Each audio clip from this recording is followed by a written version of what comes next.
Alright, let's get back at it again.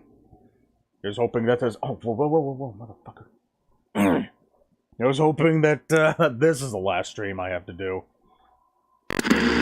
So, yeah, I had heard that apparently, like, this game wasn't finished by the time it came out, and it was just very slowly adding more cases to make it more of a, I guess, a much more, like, complete package, which is not a good sign. I really wish that that this menu just flat out listed every single case that was available at the time. I don't think there's really much of a reason to only show what the next case is. Just one after one like incomplete case. But we're here now, so if there are any more cases that that come out after I finish with whatever I have left, more than likely I'm not going to get to them because honestly I don't really see a reason to, because at this point I think we've pretty much already seen like all of the gameplay that this game has to offer. I highly doubt that that there's going to be like we've already finished like 9 cases here. So I highly doubt that we're going to be introduced to anything new at this point. And since this was the case that the game stopped on when it first came out, then yeah, I mean, unless these next few cases actually do introduce new stuff, you know, it happens all the time.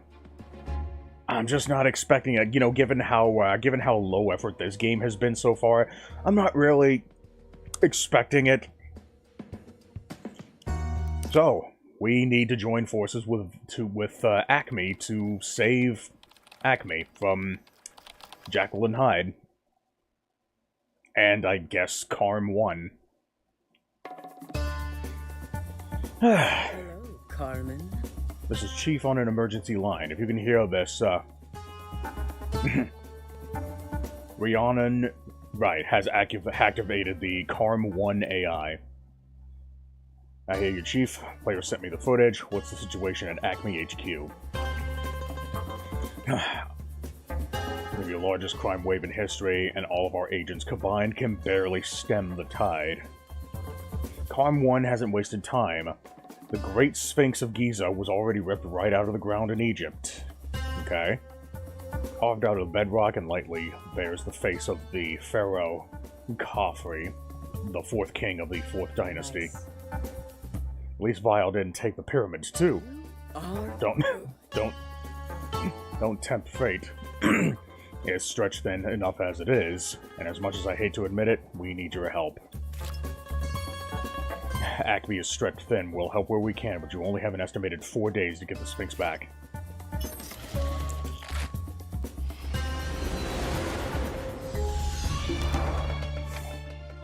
Carmen, Sandiego. I don't know if you've heard, but the Great Sphinx of Giza appears to have been stolen. Right. You can never pull off in a million years. You're looking at the new greatest thief in the world. If you really knew me, you'd know I'd only steal treasures that need to be returned to their rightful owners. Foolish Carmen Sandiego. Something's wrong. This may be tougher than we thought. Yeah, I was not, but, like, when I initially heard what, this new wait, no, I think I talked about this before.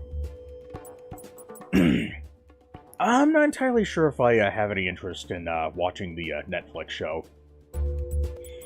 I mean, it's possible that they may have actually told a good story with this new version of Carmen, but given the style of writing that I'm seeing here, I'm not exactly banking on that.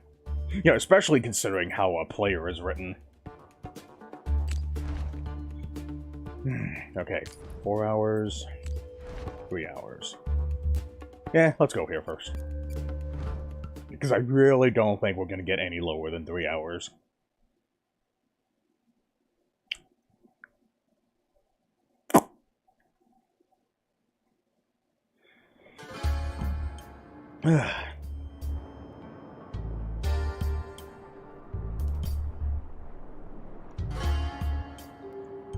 That seems like a dangerous angle while you're, while the door's open and you don't have your seatbelt on.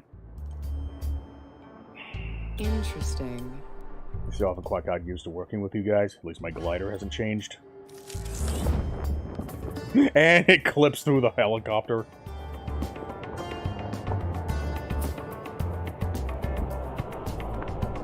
Huh. Interesting that it has a button like that you can press on the fly to invert controls.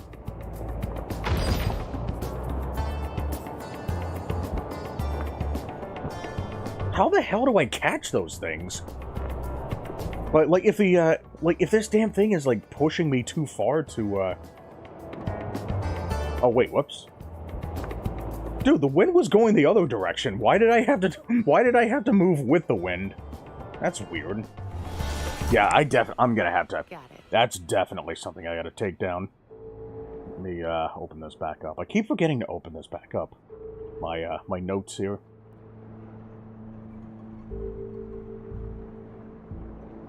Where do I want to put this? Oh, yeah, I have a little minigame section here.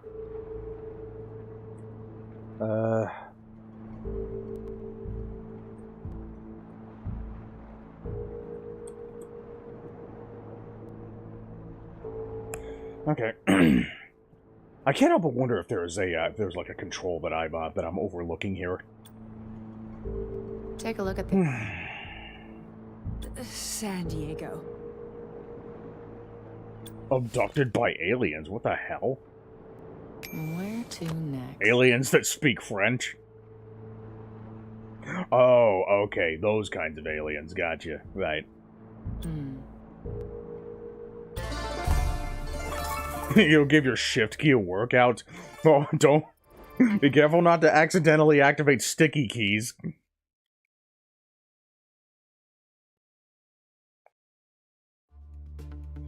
Alright, where to go next?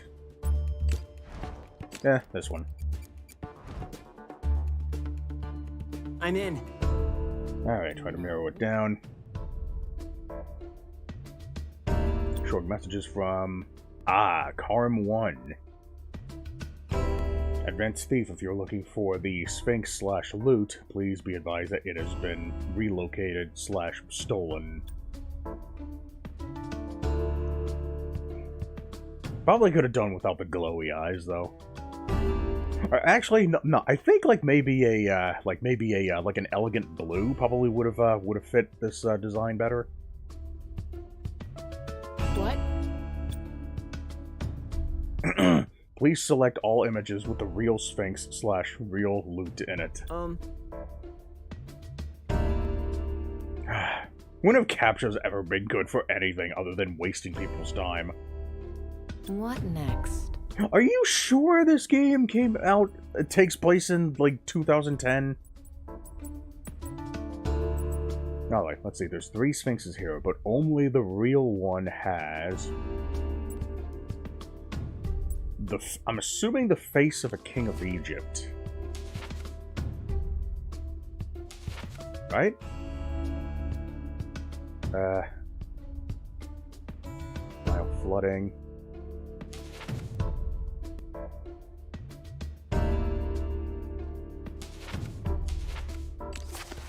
This seems like an easy one, right? Because Chief just said that it had the face of the, I guess the 4th king of the 4th dynasty? Condescending encouragement. Great job, time pilots. You have earned 2 vile crime bucks. Sure. Is that... There was, to be fair, like, there wasn't really, like, anything leading to that. There doesn't seem to be, like, any reason for that dialogue to be there outside of just... See, that's kind of the example of a member berry. Like, it's basically a reference that just feels shoved in. But there was, like, it wasn't really used for, like, anything substantive outside of just, hey, remember this thing from this show? Yeah. I can trade it. I can trade those in for directions to where you've hidden the Sphinx. All the photos with the real Sphinx. Oh, What got next? another one of these. The only legitimate Sphinx photograph here is the one with ceremonial pharaoh's beard.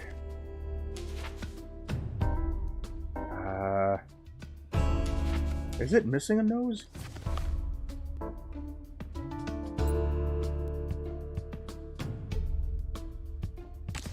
Ah, shit. Maybe. Great job, good guys. You have earned a mandatory infinity month subscription to Actual Geographic Crimes magazines. Severing connection now. Please select all images with the real. Okay. What about... Jesus Christ. The only real photo here of a Sphinx. Granite steel between its paws, with wings of an eagle. An ornate plinth above the sand.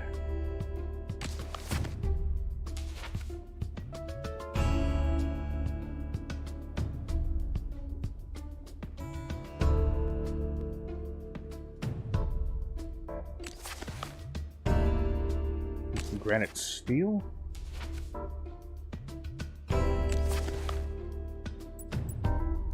What the hell is an ornate plinth?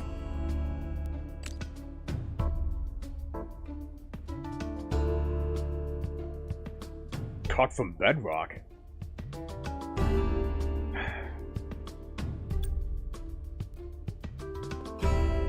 Well.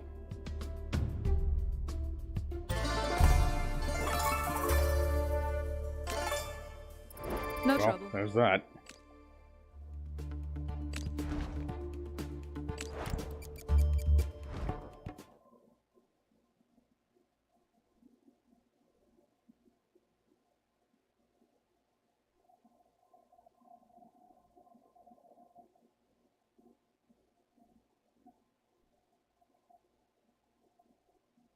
But you know, I do have my phone here. I could have easily just looked it up.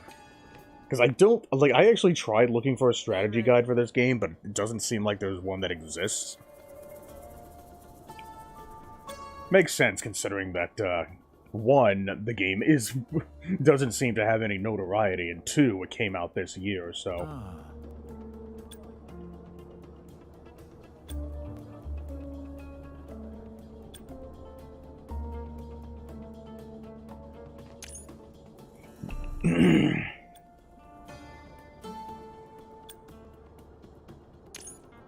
Maybe. Hello. How? Wait, decided? I thought this was an accident. Perfectly straight line until it saw my extremely valuable antiques and swerved right into them. All started with that robot car stealing my livelihood.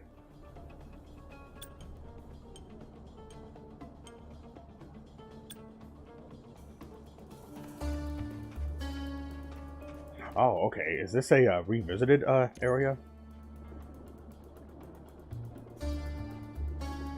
Yes. Plane tickets, foreign currency, signed headshots.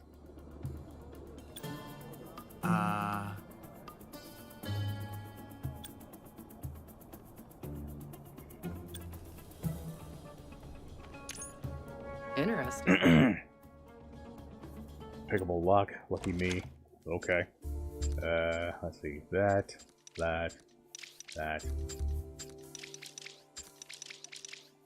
Got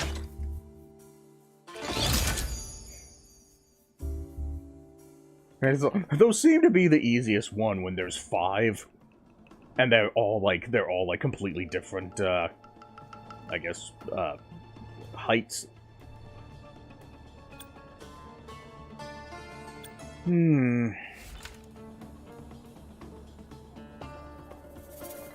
Dollar value, okay. So that's where...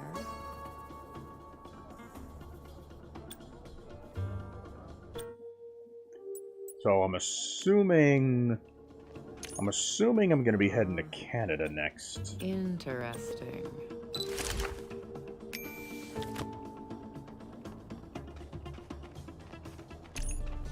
Maybe. Nope.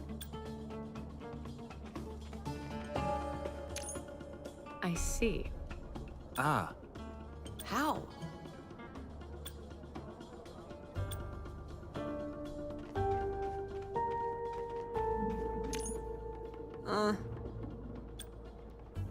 Take a look at this.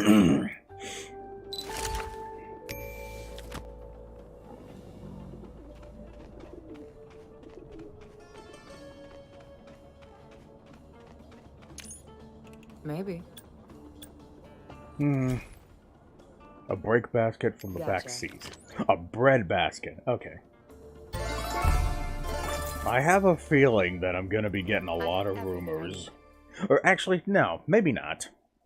Because I think I only got like 1 or 2 rumors from on it. from the last case where I had to actually identify someone. So yeah, more than likely I'm going to Toronto. Yeah, Hong Kong doesn't do dollars. Yeah, it doesn't do. Oh wait, Hong Kong does dollars? Huh? How the hell did I not notice that earlier?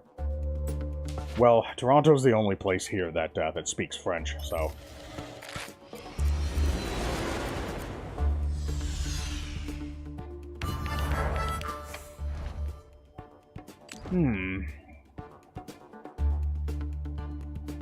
Nothing about the Sphinx itself. I don't know if you've ever seen the Sphinx, but spoiler alert, it's kinda too big to hide. Well, I know a version of Carmen who actually stole the Statue of Liberty. Is that large in Toronto, Acme has too few agents available there to investigate properly. I'm relying on you. Don't make me regret it.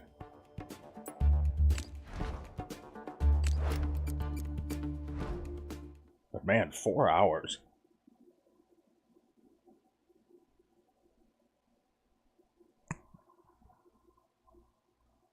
Besides, I think if I got that trivia thing right, I probably would have, I think the only thing I would have gotten was just, another, like, location identification thing. Perfect.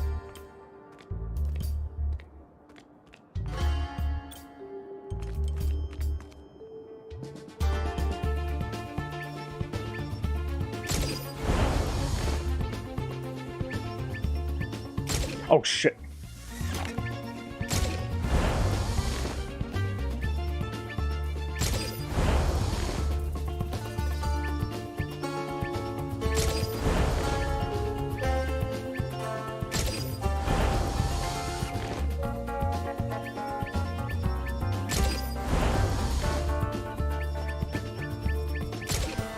Oh, damn. And I still got a 5-star from that.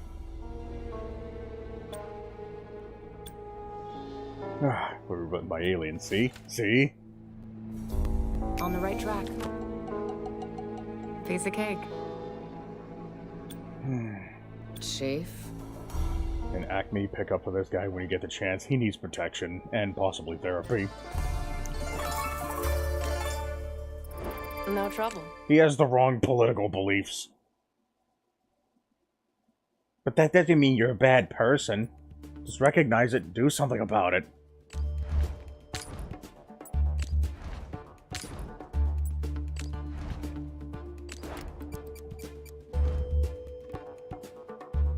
I'm in. Don't worry, I'll take it from here, okay? You! You'll pay! I dropped the Cave of the Winds. Now what?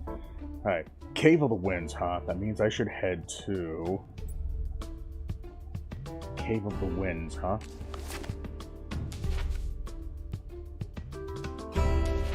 God damn it, nothing here? Are you fucking kidding me? Alright, well... I'm actually going to, I'm gonna head to the bathroom real quick, because I've been holding this in for a while, but I'll look it up while I'm in there, so give me 1 second. Alright, be right back.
Alright, I'm back. Hey, Big Ninja Hacks. Oh, wrong controller. How you doing? Thanks for coming in.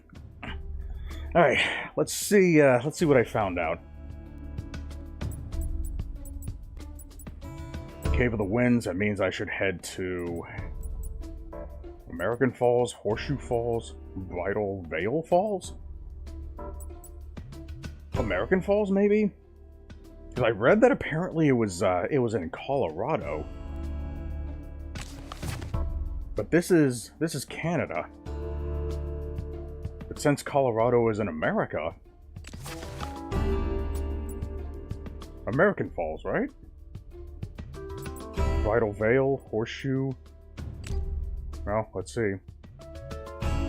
No noticeable caves and no vial. So close. Well. Okay. I have everything I need. I came across an Arkham Knight at a thrift store today for the PS3. Really? Have you played it yet? How much was it? If it's, let's see, Arkham Knight, isn't that the, I think that's the third entry in the series, right? I can't remember if it was Arkham Knight or Arkham Origins. I didn't know that Arkham Knight was even in the, on the PS3. I thought that was a PS4 game. I know that, Asylum and City were on the PS3. And the 360 for that matter. You remember when the PS2 was new? Wow, really? Holy crap.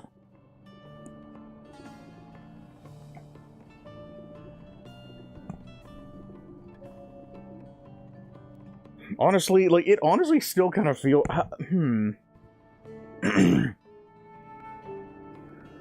I think, like, the first console that I was exposed to that I actually felt was new was, the Nintendo 64. So, I probably feel older than you, but then again... But yeah, what was the first, like, PS2 game that you had ever played? Honestly, at this time, today, I don't think anybody even remembers, Orphan, Scion of Sorcery. Because I do remember that was one of the launch titles. It was a special edition something, but it was like a... Oh, wow, it was $7. Damn, that's a deal. Wasn't that the one that, What was it? Wasn't that the one that, like, released broken on PC? Oh, your first PS2 game was Lego Indiana Jones. Oh yeah, that was... Wait. Oh yeah, PS3. Yeah, I actually mastered the achievement set on the Xbox 360, so yeah, it makes sense that it would also be on the PS3. Interesting. Interesting that game was your first. Was that a, launch title? No, no, it wasn't a launch title. It was, I think it was, Wait, no, I think that might have actually been the first Lego game on the console, because I don't think Lego Star Wars 3 was out at the time.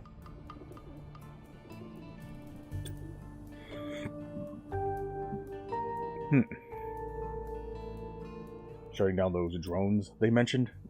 Okay. You!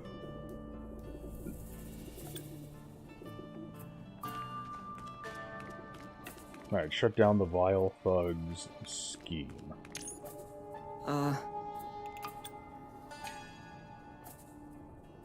Interesting. The garden car? I've never seen that before. I bet that's gotta be someone's wet dream. There's something else. Oh, here we go. Motherfucker. A natural... Hidden behind Bridal Veil Falls. Okay, right. I really wish that, that this game, gave me, like, some kind of, I guess some kind of, like, identifying, like, thing. Identifiable, like, attribute of sorts. That could, tell me when I was, getting ready to enter like, a trivia, like, section. That way I could better prepare for it.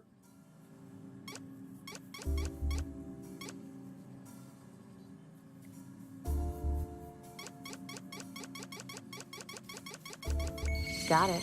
Huh. I'm in. Sphinx Theft JPG.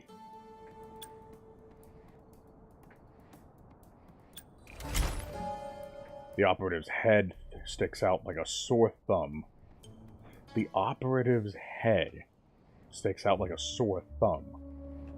Who's I'm assuming that's supposed to imply that the operative is wearing a wig, maybe?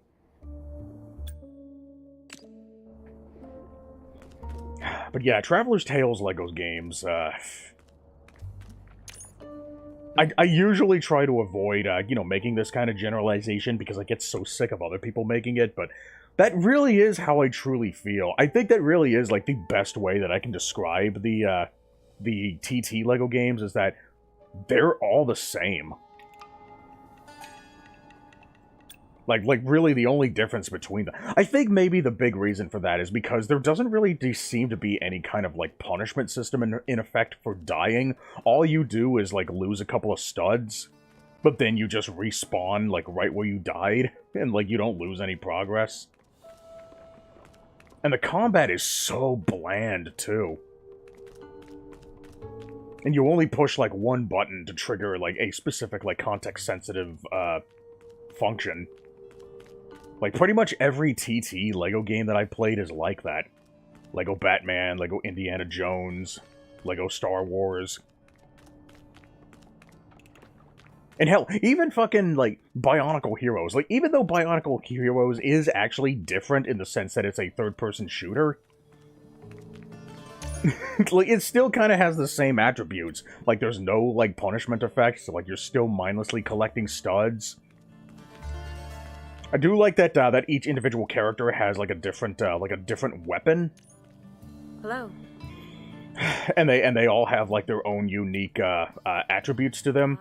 But because, like, there's nothing for dying, like, there's no incentive to not die. That might be the big thing. Is that the combat is just so brain rotty, shall we say. And that is not a good thing. On it. Hey, Duck Something, how you doing? Thanks for coming in. Alright, let's see what we got here. I remember when my older brother would come from college to bring his Nintendo games, like 007 Mario Kart. Ooh, which 007 and which Mario Kart? Which console are they on? Because there's a lot of 007 games. I really wanted to find time to play one of them, whether it be, like, Agent Under Fire, or Nightfire, From Russia with Love. Yeah, there's a lot of 007 games. Bizarrely enough, I'm actually kind of curious about the Wii GoldenEye game. Did you play the DOS version of this game? No, I have not, but I have seen gameplay footage of the Apple II version. And I know that this game plays relatively similarly to the original games.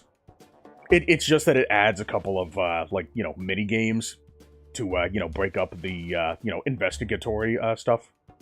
Ah, Mario Kart 64. Ah, okay, gotcha. So it's a Nintendo 64 game. So, and I know that the Nintendo 64 actually had a few 007 games. I don't remember if it had 007 Racing. That might have just been a PS1 game.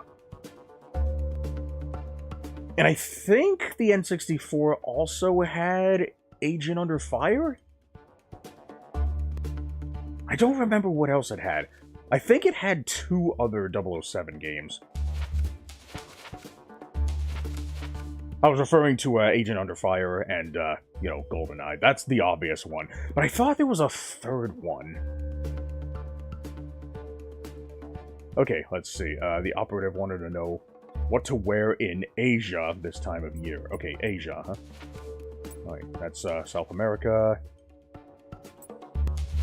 Ah, Jaipur. Okay, so this is in Asia. Casa Loma. Ooh, we got a A-tier enchantment if anybody wants to try to catch it.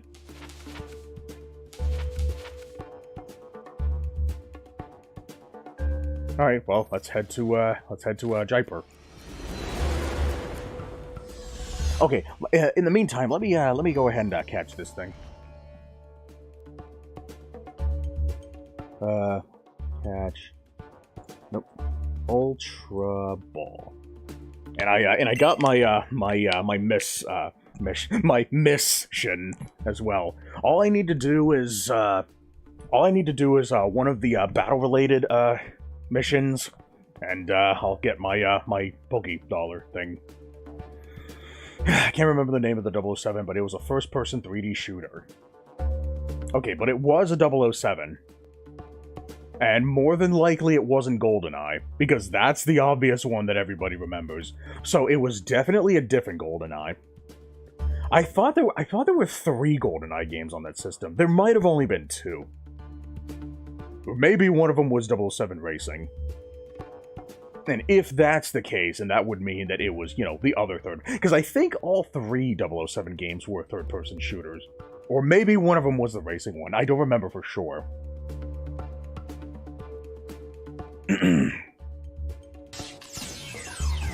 Let's see, Tomorrow Never Dies. Oh, Tomorrow Never Dies was on PlayStation 1.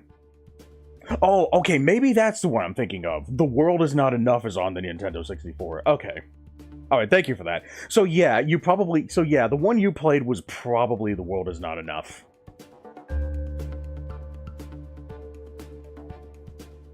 Alright. Disappeared into thin air. Endless reports of valuable artifacts vanishing upwards into the sky. Most recent string of incidents is here in Jaipur. Yeah, I'm assuming that, because, yeah, a lot of those, a lot of the 007 games that came out at around that time, both on the Nintendo 64, the PS1, the GameCube, PlayStation 2. I actually have a GameCube 007.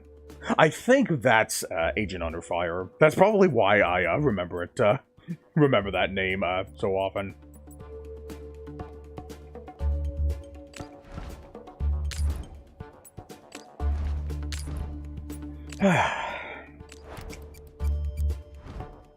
But I'm really curious to try out that. Apparently, there's a mod for GoldenEye that allows you to play with first-person controls. I mean, with mouse and keyboard controls.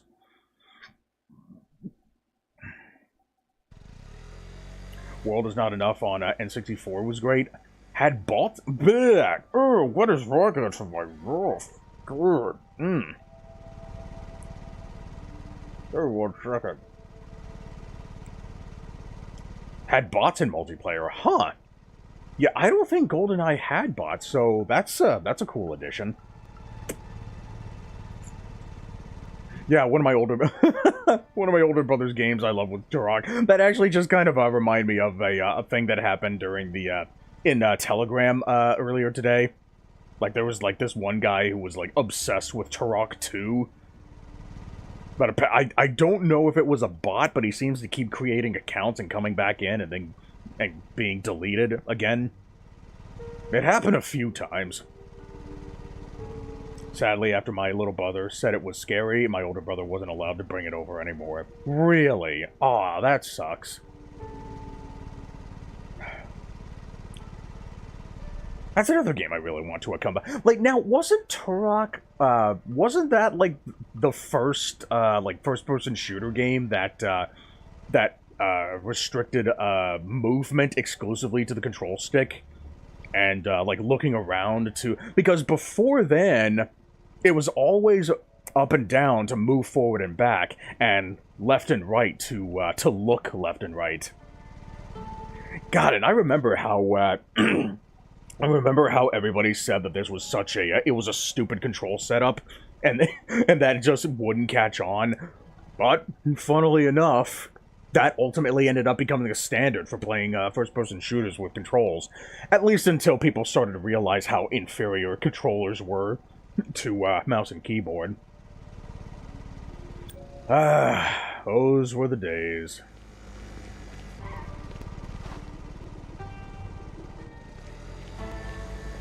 Come on, move! There we go. I'll just let you have this one.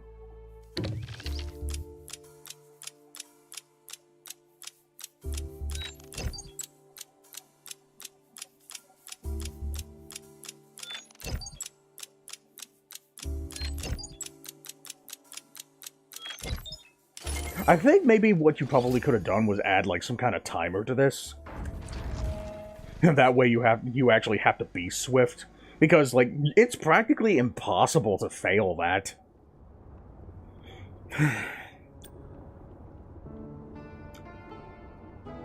Like, you actually have to try to fuck up in order to fail it. On the right track. But yeah, I actually had an incident like that. Well, I call it incident because, well, you know, society likes to blow shit out of proportion. But I had something similar to happen to me one time when somebody was one of my old friends would bring a wrestling game over while I had an N64. Actually, no, not have. I still have my N64 hooked up right now. No trouble. But it happened about I want to say like maybe 25 years ago, 30 years ago.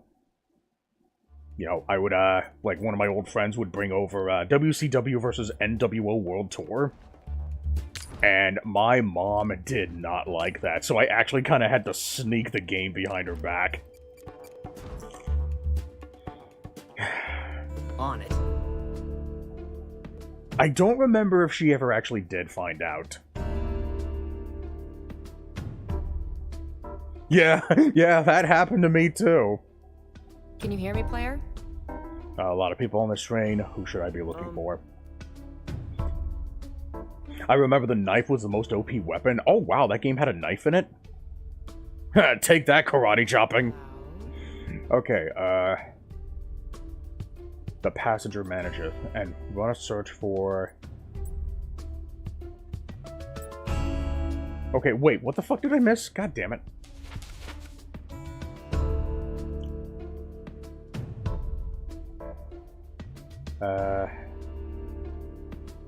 God damn it.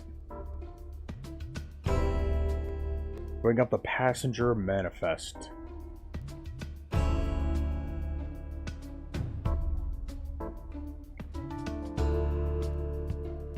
Just hit the bumper on a, oh, you're talking about Turok. Okay. Let's see, Jai Singe. Mado Jai Ram.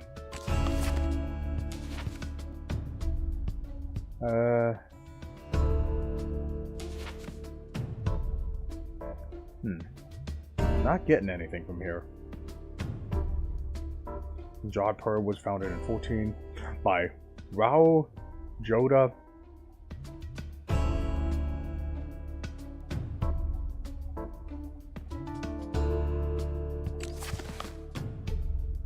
Singe.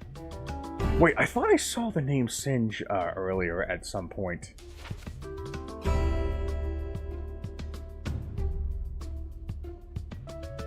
Joda, Kingdom of Marwar.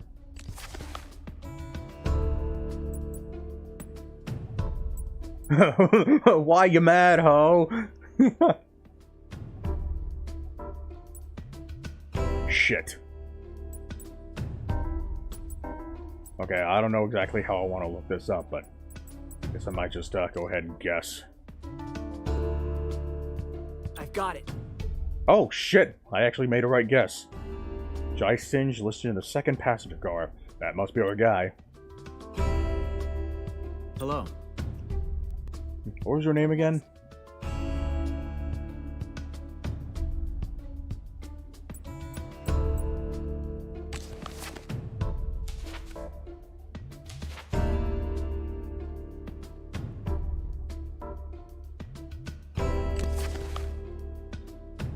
Lalchand Ustad. Oh wait, am I choosing a language here? Ah shit. Hindi, Tamil. Fuck. Bhattacharya. Vidyadhar. Fuck. I think it's possible that maybe their languages don't use a specific letter. Rao Jodha. Jodhpur. Bata Sharia. I'm gonna try this one. Okay. Sad that Steam or PlayStation doesn't bring back the late 90s and 2000s games. Every now and then they will. They always bring back... yeah, I think I remember seeing like one of the old Wolfenstein games on the PlayStation 2 being ported on there. Every now and then you'll see them porting something. I'm looking at my library. I'm trying to think of an example here. I can't think of any off the top of my head. I guess, like, maybe... I think the Metal Gear games, or at least, like, a few of the old Metal Gear games are on Steam. I don't know about Medal of Honor. I know they're making a Mortal Kombat collection, but I don't think it has any of the PS2 games. But, regardless, never say never. I mean, we also have the, there's the Castlevania Advanced Collection, the Castlevania Dominus Collection. I think those were, like, late 90s and 2000s games, right? They always bring back retro games, but never the bad-to-laugh-at games.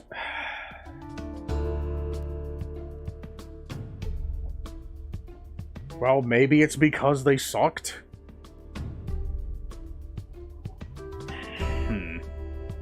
I'm honestly kind of indecisive about that, especially considering now that we're living in a time where everybody seems to be calling bad games good because they're bad. You know, especially now since everybody's just looking for reasons to be positive. Funny how nobody else seems to be complaining about that. I feel like I'm the only one. Steam has the older Turok games, but not Turok the game, which is the best one. Oh, the one on the that came out on the 360?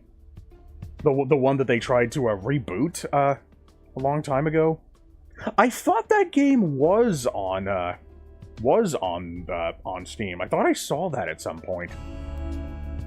Maybe it was on there for once, but for like maybe a few days or maybe a few years, but then it got taken off, maybe?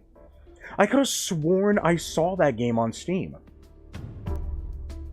And I think I tried to rent that game from GameFly at one point, but it just wasn't available.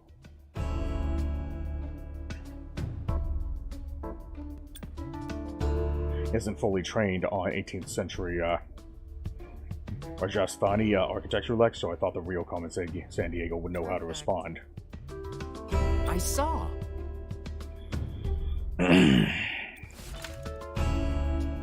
Okay, written in English.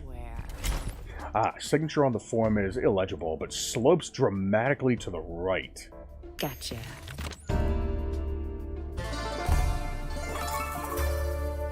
Let's see.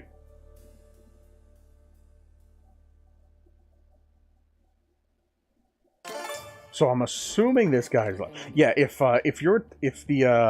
I think if handwriting, if your handwriting slopes to the right, then that means you're left-handed because you're pushing the pencil like forward relative to where your hand is located.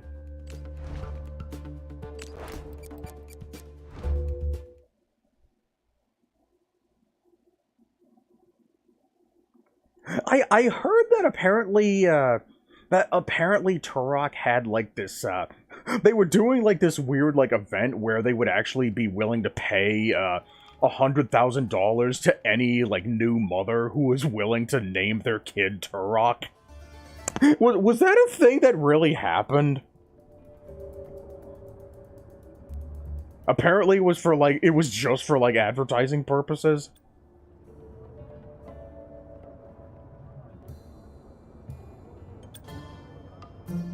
That's the first time. Almost as implausible. My bad. want to know what's going on here. But yeah, I did hear that that game got some very, very negative reviews. Like, especially like when it first came out. I would have thought for sure that everybody would have started saying that it was underrated by now. Especially since that seems to be the popular thing to do now. Poliwhirl? First time hearing it? Wow, really? Okay. Alright, I guess it's, like, maybe I just, maybe I just heard, like, somebody, like, telling a joke. Maybe it didn't really happen. Damn, these pigeons are sure patient with me.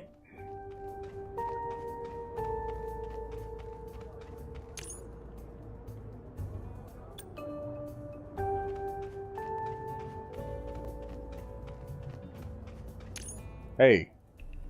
Oh, I thought that was a mannequin for some reason. I guess it's kind of difficult to tell given the aesthetic style. Just crow stuff. Ooh, what do we got here? Minigame? Sweat. Alright. Yeah, this one's pretty easy. Okay, I think that should be okay. Oh, let's see, wavelength. I think maybe wave selection. Here we go.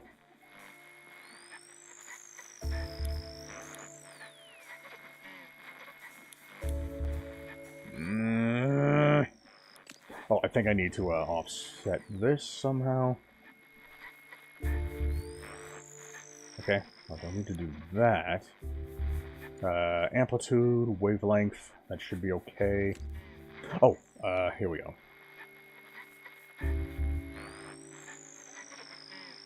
Oh, wait,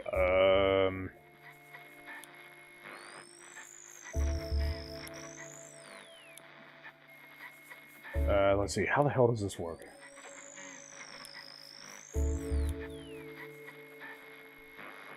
I'm so close. God damn it, I'm so close.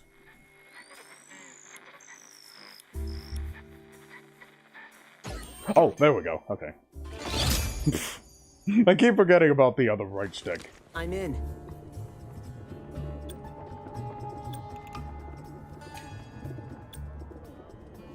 But yeah, that was a time when a lot of these more mature franchises were were trying to be taken into a different direction, but then it ultimately ended up being I guess a lot more linear than usual. You know, because a lot of companies started to recognize that gamers were getting stupider, but I guess they weren't quite that stupid yet. But now it seems like we're a little closer to that point now. Like maybe the game just came out at the wrong time. Let's do this. Okay, let's see. Gulf of Mexico. Okay, so we're probably going to North America, maybe. It's probably going to be New Orleans. Yeah, because the Gulf of Mexico is directly under it. Written in English. Presidential Republic Civics. Okay, yep, all of that spells North America.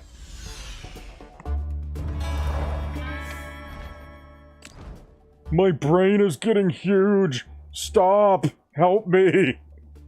I thought video games were supposed to rot my brain! Being smart is harmful! You're hurting me! I'm human! Okay, I'll stop. I've cornered the Sphinx thief. Be ready to bring him for questioning. Maybe we'll be able to learn something in the interrogation room. Probably not. Okay, well, before I do that, let's go ahead and issue a warrant.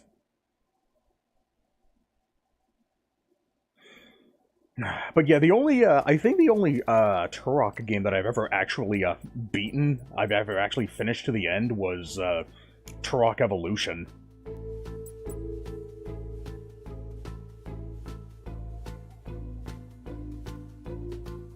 God damn, I got 3 rumors? Holy shit.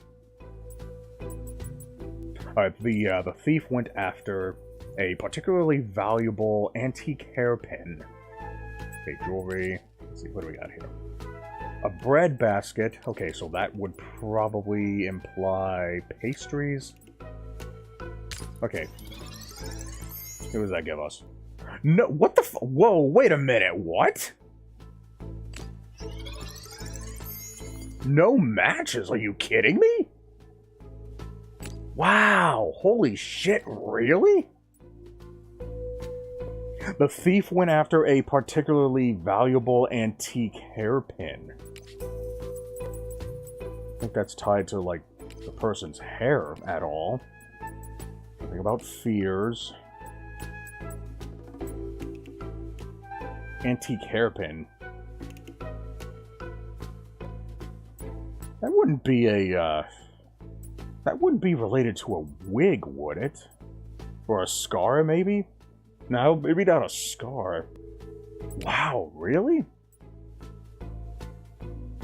Okay, hold on. Let's look at this one. Let's do one at a time. Let's see. Grabbed a bread basket from the back seat. Why wouldn't you assume that that was related to food?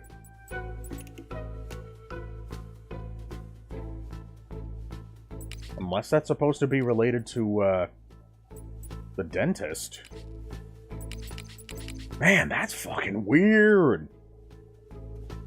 Okay, bread basket from the back seat. Let's see who this narrows down to.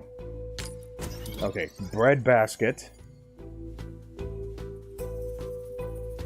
And particularly valuable hairpin. Wow, nothing about fucking... God damn, nothing about jewelry. That is weird.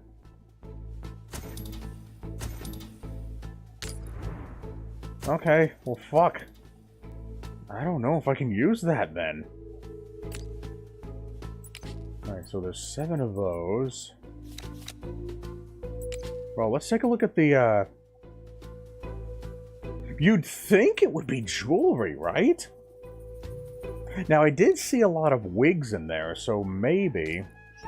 Yeah, let's try jewelry. Let's see. Who does this give me? Let's see. Jewelry. Jewelry.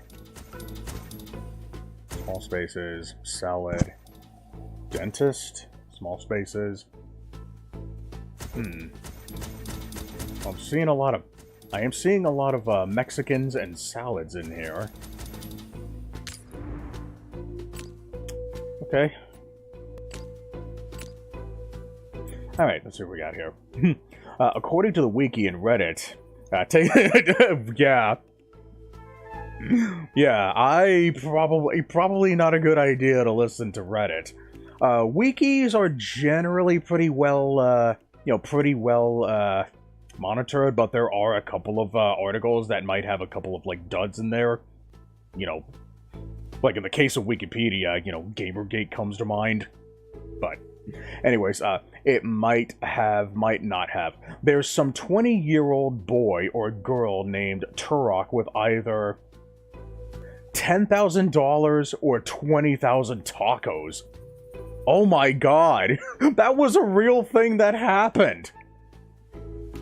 Yeah, I think that was actually tied to the promotion.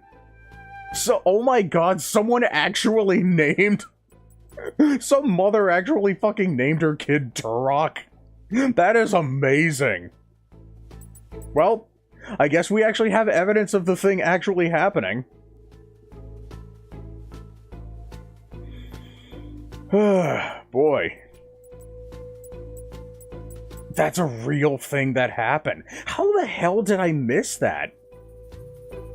Now, that's what I call a Turok evolution. Okay. Alright. Ow! Ooh! God damn! Let's see. Let's see, all the operatives tagged trustworthy were provisioned with hand sanitizer. sticks out like a...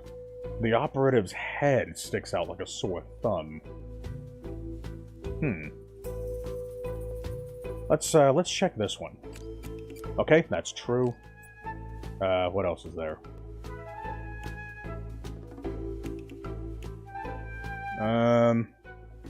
Let's check this one. Yep, that one's true. Alright, so that'll give me something to work with here. The operative's head sticks out like a sore thumb. I'm assuming that's relating to the wig, right? Head sticks out like a sore thumb. I'm assuming that means wig?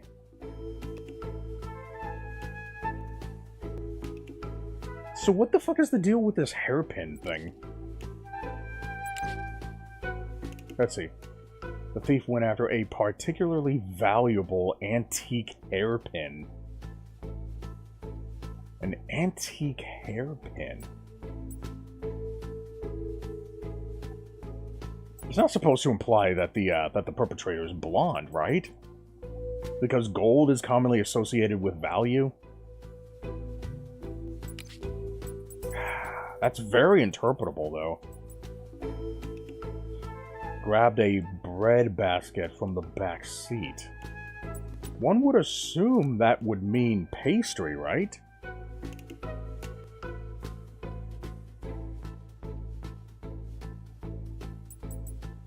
Bread basket? Unless that's supposed to mean dumplings.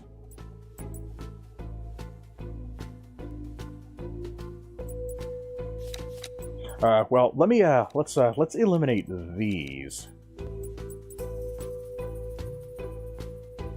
Okay, the signature form is illegible, but slopes dramatically to the right. I think that means left-handed.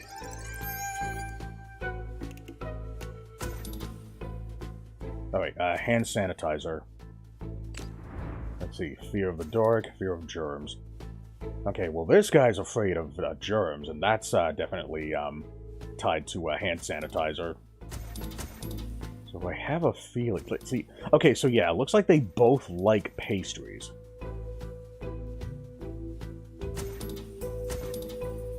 Okay, so I think Hu Ning would probably be the one that we gotta catch. Oh my god, they actually have someone called Miss Demeanor.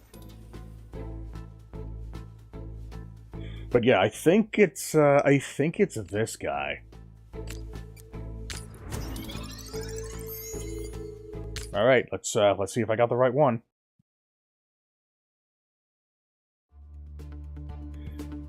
Let's see. Let's see, the Vile operative made an unencrypted emergency call, requesting to be evacuated from the busiest street in town. The busiest street in town. Cathedral.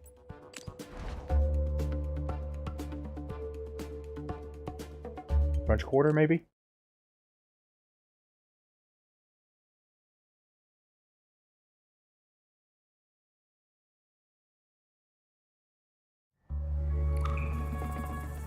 I think I got the right guy.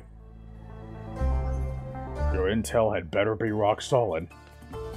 Wouldn't want to make a bad first impression. Okay, I think I got him. We have clear evidence tying you to the theft of the Great Sphinx of Giza. Wait, what?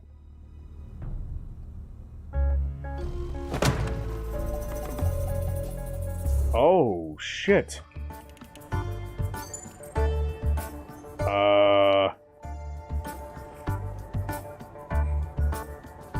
Okay.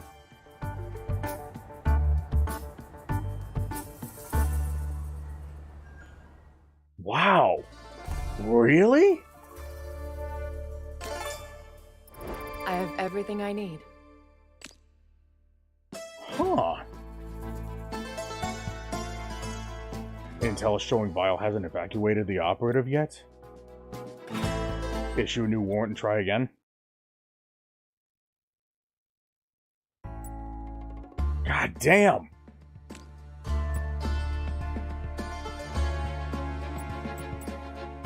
Okay. Wow. Okay, issue a new warrant, I guess. Hope I'm not losing enough time. Okay.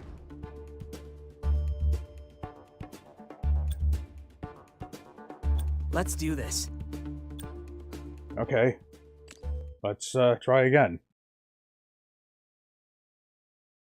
Back then, it's respectable. Not smart, but respectable. I can only imagine if, if Mr. Beast gave a prize for naming your baby. Yeah, that would definitely, Okay, so what the fuck is this? Okay, let me reset my identikit. Alright, let's see.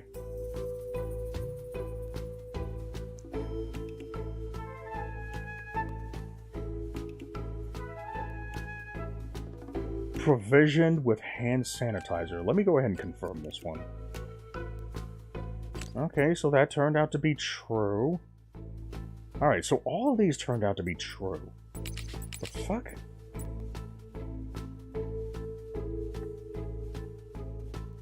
The signature on the form is illegible, but slopes dramatically to the right. Doesn't it slope to the left if you're right-handed?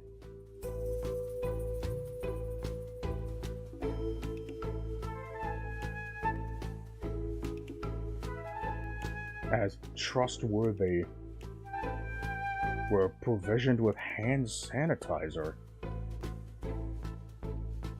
The operative's head sticks out like a sore thumb. A breadbasket. I'm honestly not sure anymore. Holy shit.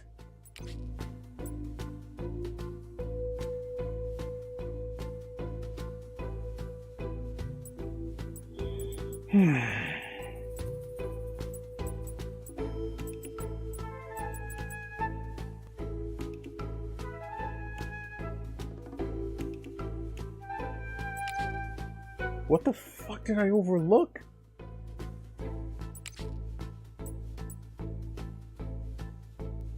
Signature on the form is illegible. Slopes dramatically to the right? Well, I do have a playlist up here, but it's probably gonna take a bit before the video loads up. So I'm just gonna go ahead and load it up real quick, because I'm actually kind of at a loss here. All right, and while that's loading up, I'm gonna go ahead and head to the bathroom. I will be right back.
Doesn't make any goddamn sense. I gotta go now, and how'd you like King of Skills DK Bonanza vid? Oh, I haven't looked at it yet. I was looking at something else, because that was, I just found that a lot more interesting to me, but I'll wait until Chef gets in here so we can talk about that. Okay. Oh, god damn it, it's a fucking ad. Alright, let's see.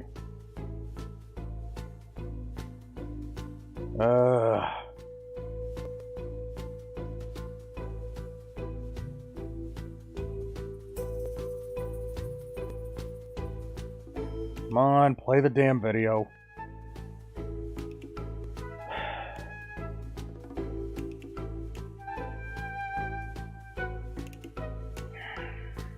This motherfucker, that just does not make sense to me. And what the hell is particularly valuable antique hairpin supposed to imply? That's supposed to be hair? Because this would mean germs. Hand sanitizer means germs. Operative's head more than likely means wig. Bread basket. That can only mean pastry.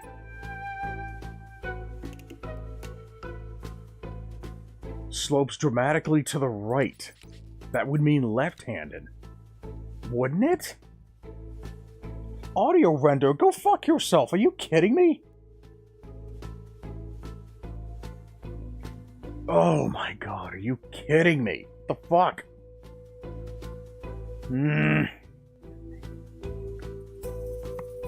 Alright, I guess I have to look this up on my phone then. I hate having to use my phone because this is where I'm using Leorin board.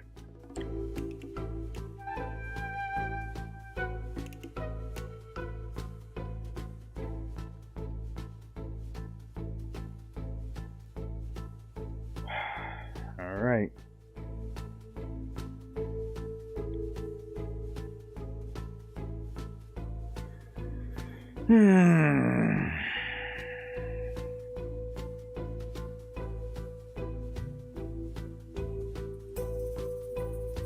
Alright, let's see. I don't remember which playlist I had up. I think this one. Motherfucker, that doesn't make any sense.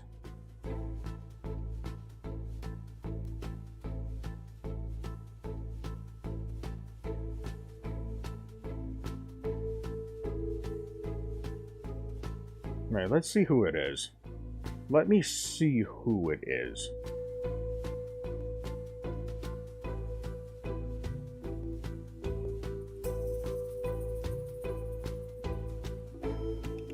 Doesn't say. I gotta let this video play out because my the video is way too small for me to scrub through it with you know, with precision. Let's see, what is the name? Surely not. I see a surely not here.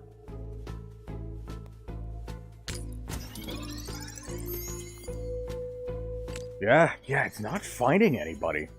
Motherfucker.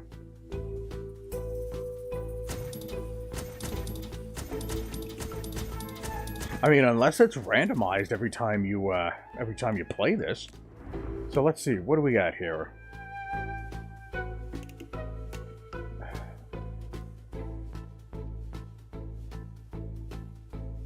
Black, solid, jewelry, small spaces?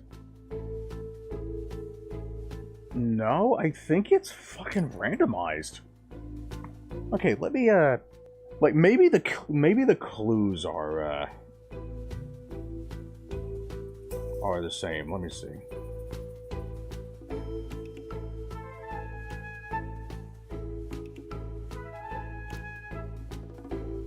Ah, okay, I see. It looks like the clues are also randomized.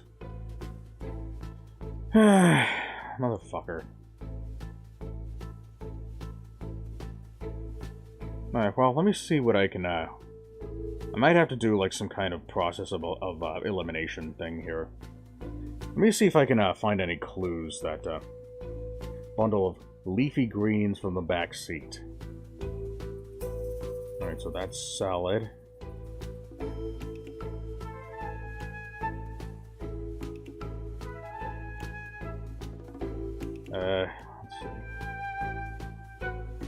Let's see where else you're identifying the culprit.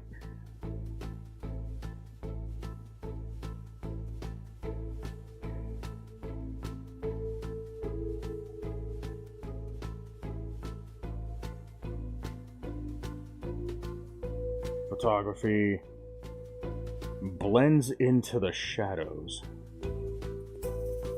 The operative's head blends into the shadows. Oh, wait, unless that's supposed to imply that that's the culprit's hair color. So if that means black...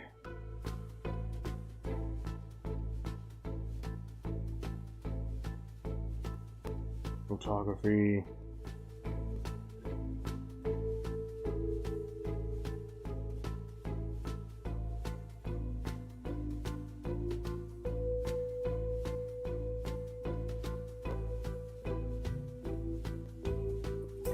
hand sanitizer.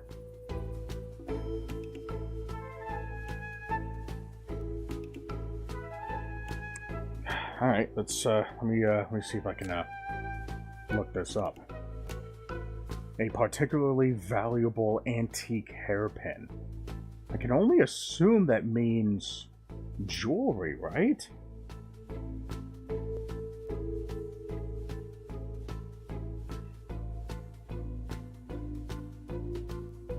What does blend into the shadows mean?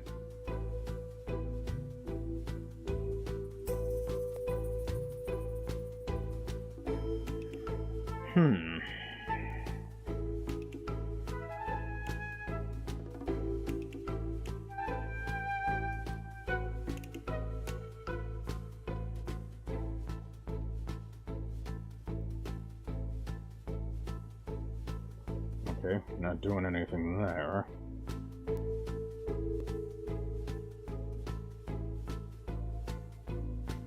Okay, let's see what you're doing here. That makes no fucking sense! Alright, let's try setting it to jewelry.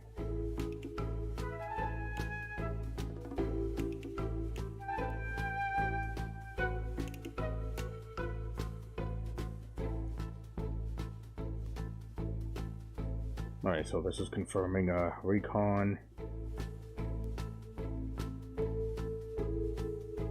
The thief stole a wide range of valuable jeweled rings and necklaces, so maybe that doesn't mean jewelry.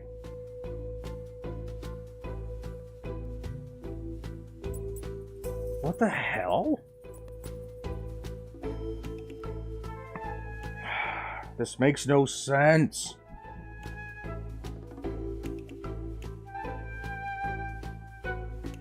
Okay, I'm gonna see if I can find another guide here.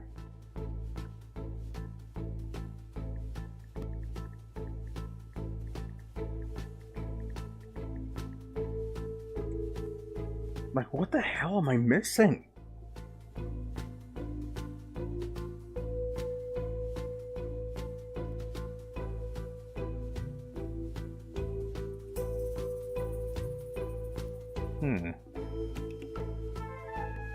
Not seeing a guide anywhere.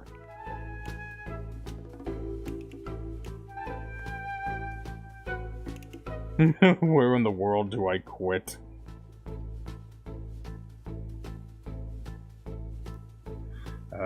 Let's see.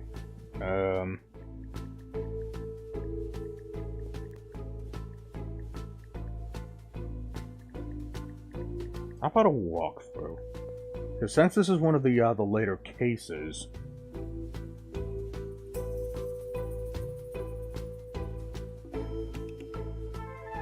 Okay, let's try... I see a wiki in here. Wait, no, that's not the same one. Okay, how about this one? Nope, this one doesn't even have it.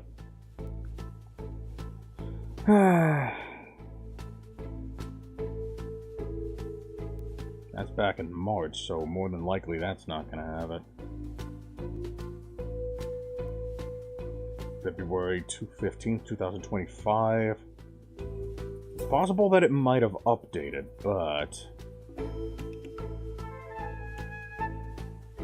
Nope, more coming soon. God damn!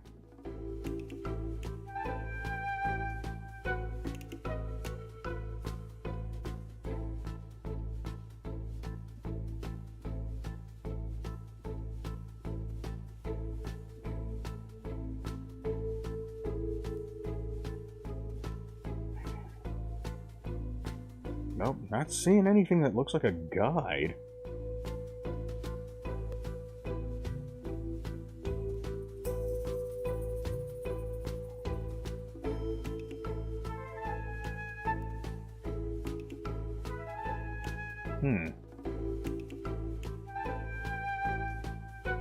Not seeing anything.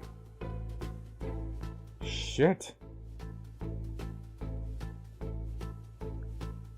Damn, I guess I'm on my own here. I thought... Jesus Christ, am I really just gonna have to fucking guess my way through? If nothing else, I think I might have to... Hold on. Well, let me at the very least confirm something here, because I'm sure the slope thing is a hard sign. Let's see.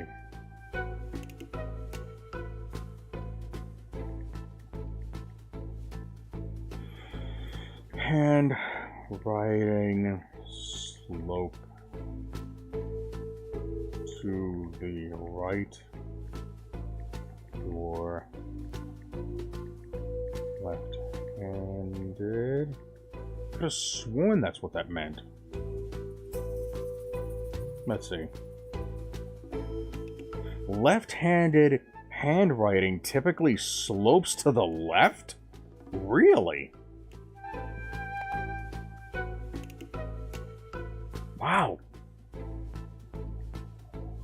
I thought, like, since you were pushing the pencil forward as you're moving it to the right...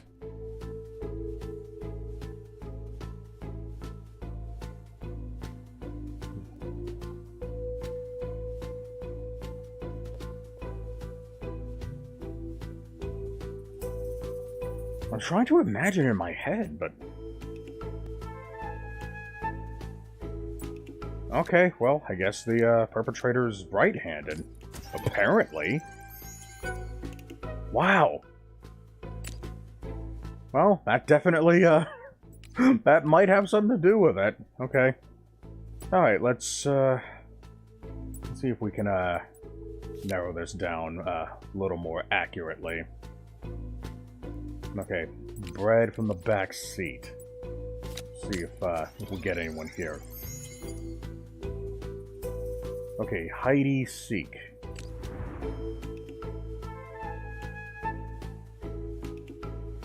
Hairpin. That could imply hairpin, the wig, and red could mean stick out like a sore thumb. I think that's probably in reference to the fact that the color red is like the least common natural hair color, like ever. So that might be why. I swear to God, if this isn't the right woman, I'm gonna be so goddamn pissed.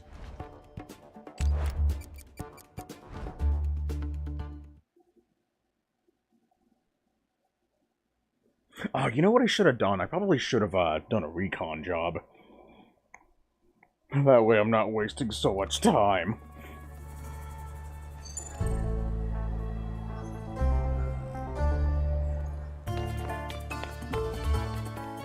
Now I gotta fucking wait longer.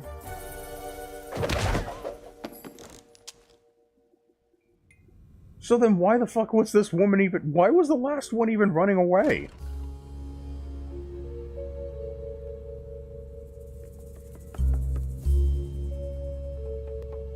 We've stopped Vile before and we'll do it again. No one is safe until you erase Jekyll and Hyde. Jesus Christ. I had no idea. That was the one thing that fucked me up. God damn. I thought for sure your handwriting sloped to the right. I have everything I need. God damn, do I feel like a fucking retard. You took it. You took it. We're all being forced to work under the threat of deletion and nothing about where the Sphinx is now, or even how it was stolen. They're holding out on us, I swear.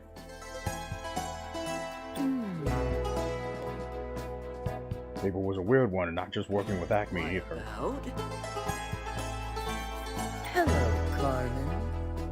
The Sphinx has just been para-dropped out of the sky over Ontario, and it's damning Niagara Falls.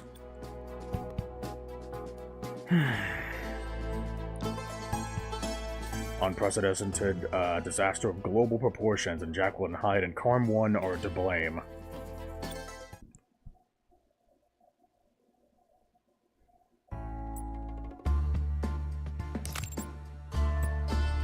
Alright. Wait, coming soon? What the fuck? What do you mean coming soon?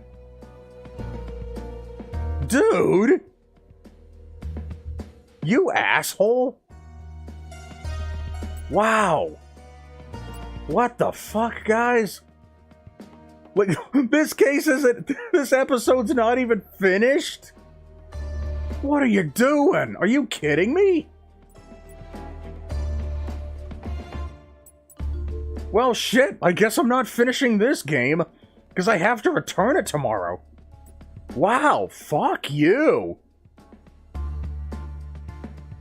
They actually released an unfinished game? It doesn't even have the full fucking story? Are you kidding me? We're still doing this shit? I thought we were past this! I thought we fucking learned our lesson here, guys! Don't release unfinished shit! I thought we learned from Smash Ultimate, guys! What the fuck? Well, at least that'll give me time to play the exclusive caper, so... we'll just do this one, and then we'll go back into the Acme files. Wow, we're still doing this, guys! Gameloft of all fucking companies! Hey, Red. What are you doing? But you know you can fucking... You know there's such a thing as a delay, right? Any luck raising Acme yet? God damn, that is very infuriating. Sandiego. How to airlift a monumental statue from Canada to Cairo. That can be arranged. Tracking down who in Vile did this is much more my speed. Alright, then you better get to Canada on the double if you ever want Niagara Falls to flow ever again. Niagara Falls is a uniquely beautiful natural wonder on the border between Canada and the United States. It comprises 3 different waterfalls. With the Sphinx damming the falls, we only have 4 days before the Niagara River overflows its banks. So get moving. Good luck, Gumshoes. We're all counting on you. Hello, Carmen. God damn, that pisses me off. What the fuck? There's been a secret Acme vault underneath Niagara Falls this whole time. Because it's been decommissioned since the 1980s before my tenure as chief. We only rediscovered it now because the falls went dry. But there's evidence to suggest that Hyde has been using it as a base of operations for some time, right under our noses. I can investigate her movements in the Toronto area too. It might uncover a clue about which of her operatives dammed the falls.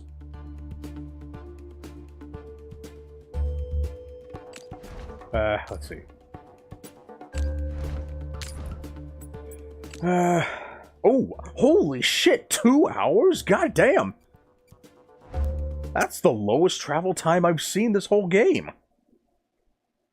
I didn't even see that in the fucking Acme files. That's a surprise.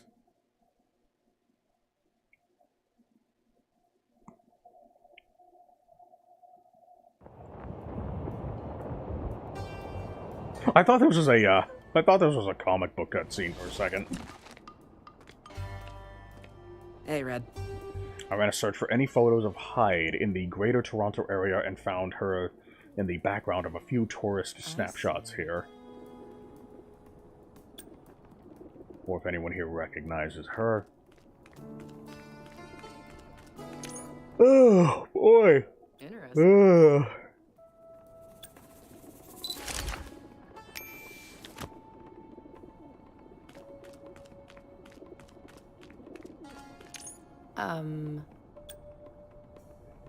Top tier seating location to any old looky-loo who wanders by? No, I do not. Don't bother that particular guy again unless you have a very good reason to.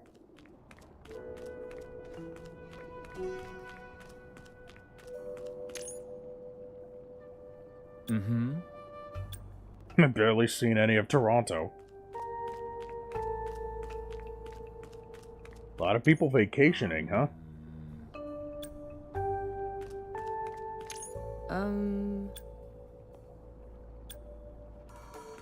God damn.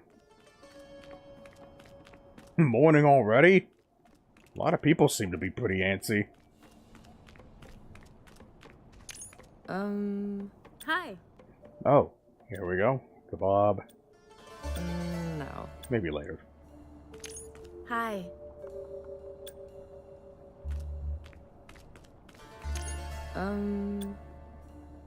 No. I'm a lot of things, definitely not a cop. That sounds like something a cop would say. In which case, I ain't seen nobody. Dude, what the fuck doesn't sound like something that a cop would say in your position?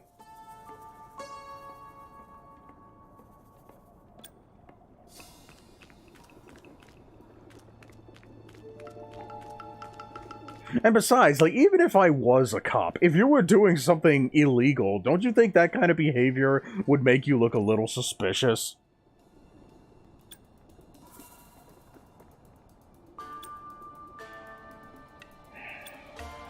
Yes. Every day off I had, I tried to get here first to sit at this table with its lovely garden views, away from those awful pigeons. Aha! I see. Nope. I don't think asking nicely is gonna do it here. They're gonna have to get him to move somehow. Said something about the pigeons, right? Run, you pigeons! It's Robert Frost! Gotcha. There's something else.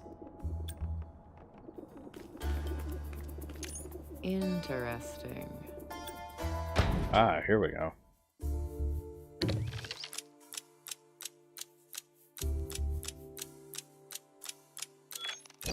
Damn, turn further, why don't you?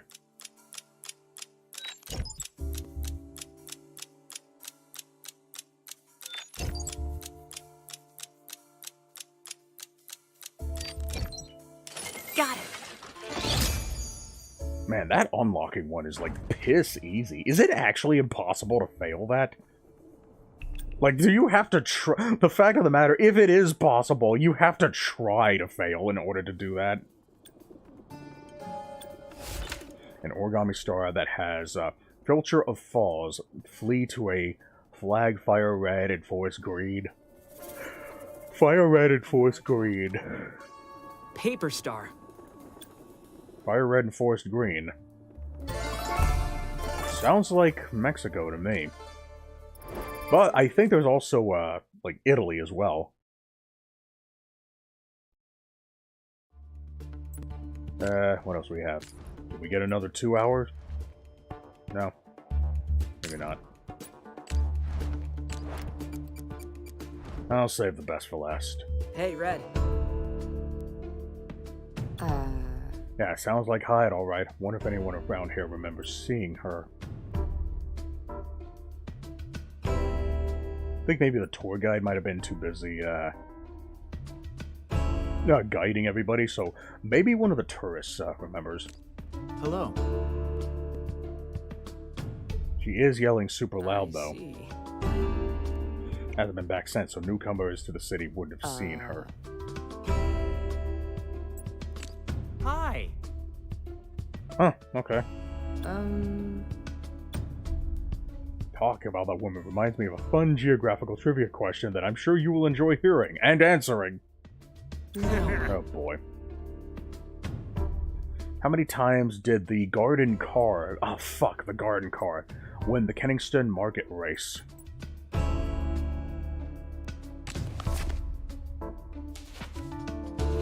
Well, I did see it before, so let's see.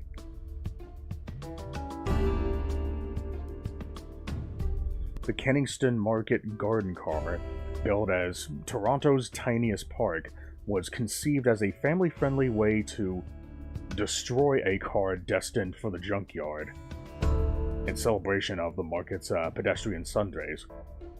So in that case, it wouldn't even have any business racing at all, right?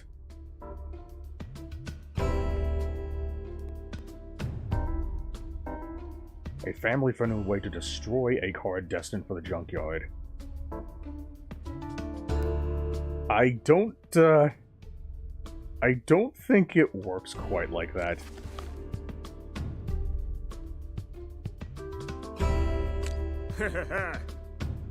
In 1999, on a technicality, please feel free to write that down on your Take a look almanac. at this. But the garden car is only used in pedestrian Sunday celebrations. Now, what's really going on here?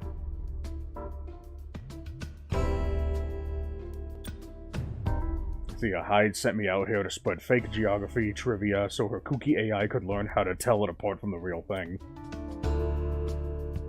I don't know how any of this computer stuff works, I swear. I was Vile's junior sunglasses repair guy until like a week ago.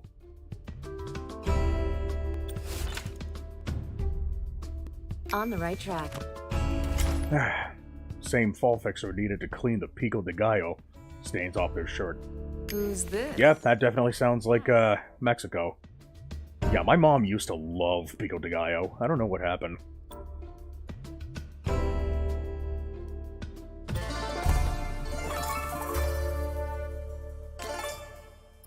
Too easy.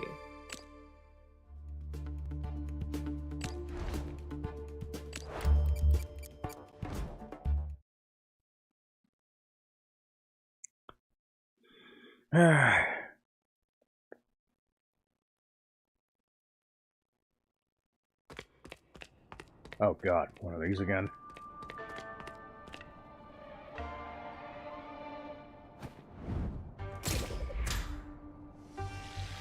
Fire. Don't you think maybe you probably should have fired the grappling gun before you jumped? Because what if it sticks? And then you're fucked. Hey, Red.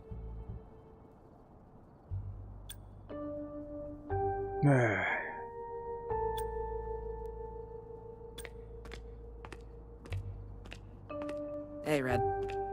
Make a habit of installing laser grids in its headquarters back in the 80s.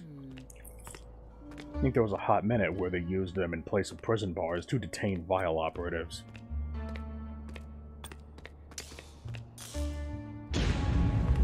Whoa, okay. Alright, that's, wow, that's actually a pretty wide, wide-ass window of timing. I should probably, note that down. Player? Let's do this.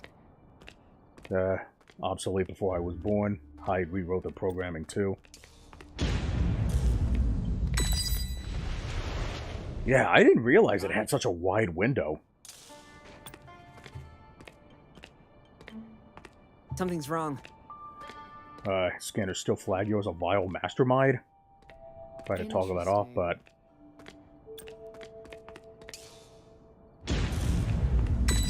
There we go. That kind of caught me off guard, and yet I still somehow got it perfect. On the right track. We are too good. I'm in. As a matter of fact, let me go ahead and write that down before I forget. Oh, come on. Open up when I tell you to. Okay. Where are my notes? God damn, I really gotta fucking migrate to my new laptop already.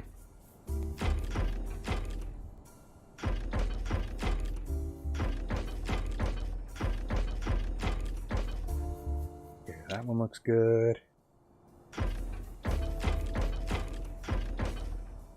Nope. Nope. Nope. I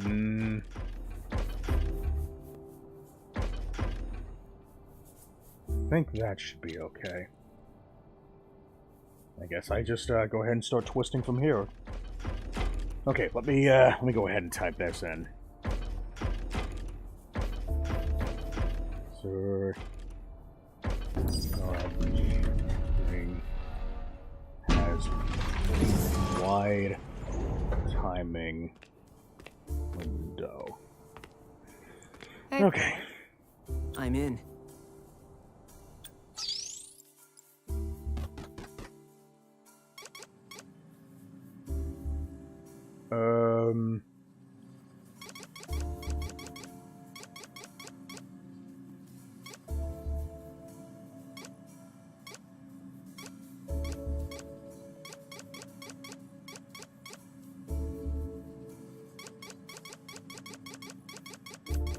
Alright. Got it.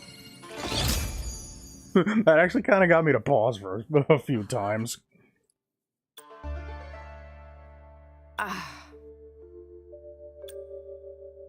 What?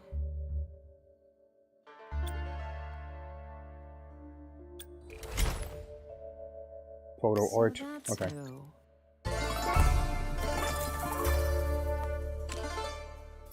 No trouble. And what the hell is the purpose behind this leveling system anyway?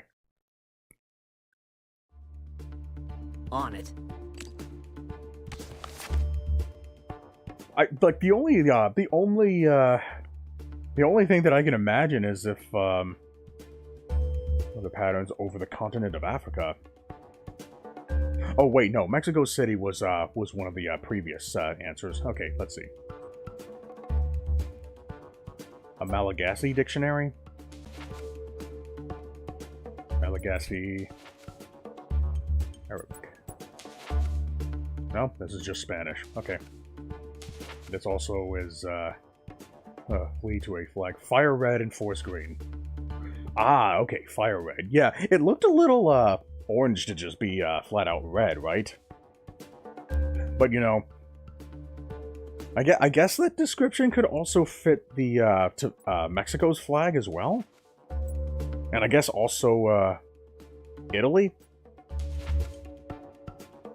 Alright, well, let's, go ahead and head to, Madagascar.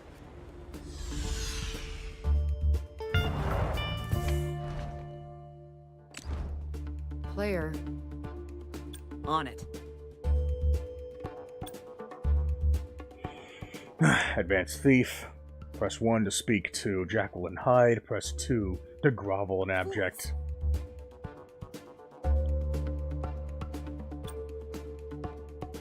I see you've landed in Madagascar. Little do you know that villainous monologue is unnecessarily irrelevant. Vials, my plans are perfect, self-explanatory.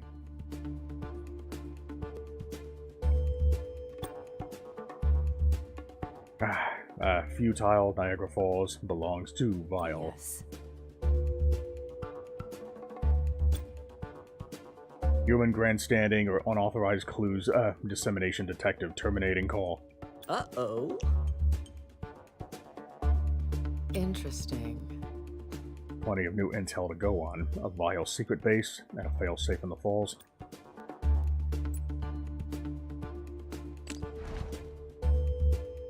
Let's see if we can find a 1 hour one. No, probably not. Now, did the timer start me off with only 4 hours? Or 4 days, I mean? Maybe that's why I'm seeing so many 2 hours now.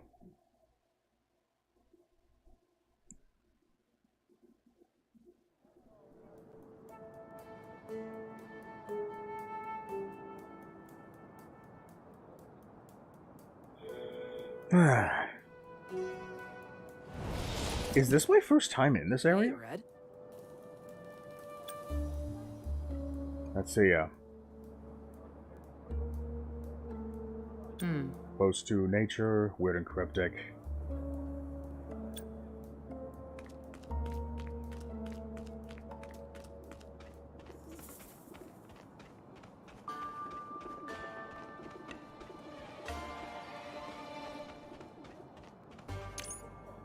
Hi.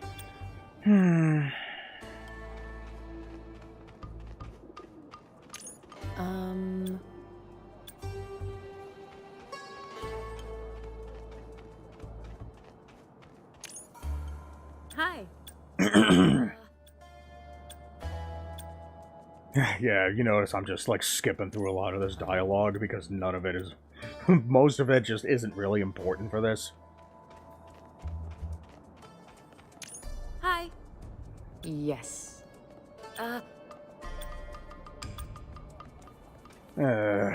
Man.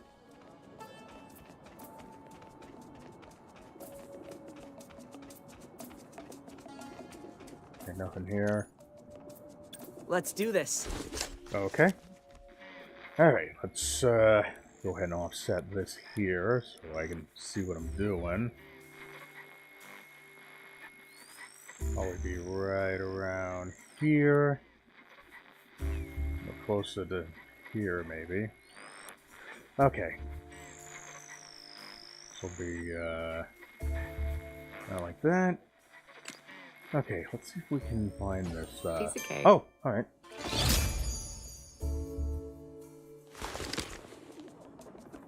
Got it. Alright, let's see if anything's changed. Haha. Let's see. That. That.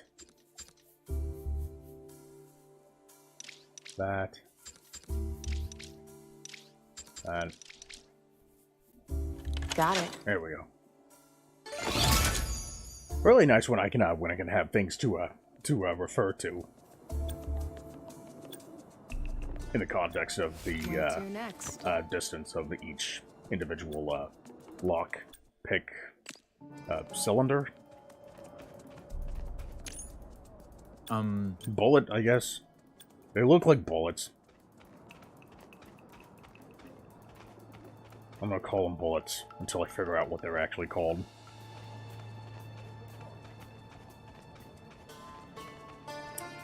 Okay. Oh, here we go. Gotcha. But I have been getting a lot more rumors, though, so... Oh, is there something up here? No. I don't think there's anything checkable over here.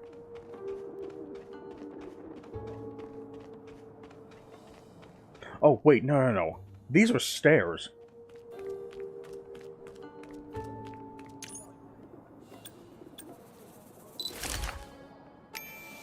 That's what it's called? A rova? I've never heard it be being referred to like that. I have everything I need.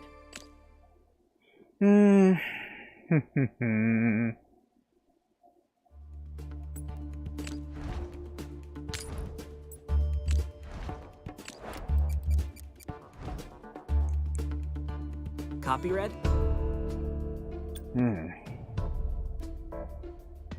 Yes. I hope you can place it to better.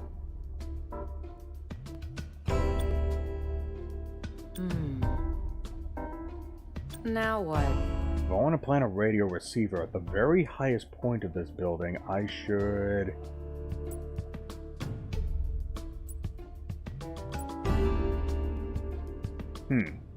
Very highest point of this building. God damn it.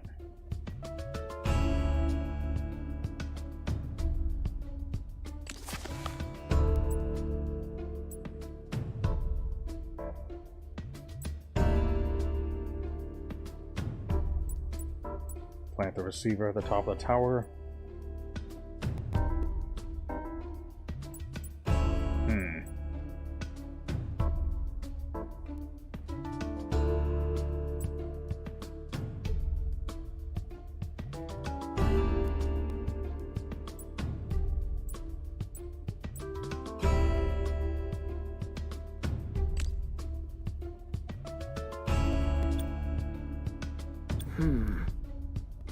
I'll need to triangulate it, which means we'll need to set up 2 more receivers in high altitude locations. Should cover the north side of the city, so another one high up to cover the west, and one to cover the east should do it. Don't I just attach a red receiver to red drone, send her up as high as I can, and have her hover in the air? Receivers need to be absolutely stationary. You'll have to have red drone anchor each one to an existing building. I see. I should attach the western receiver to...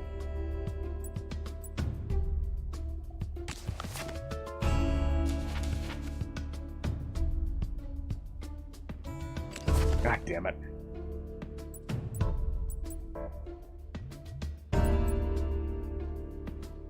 I don't fucking know. Uh-oh.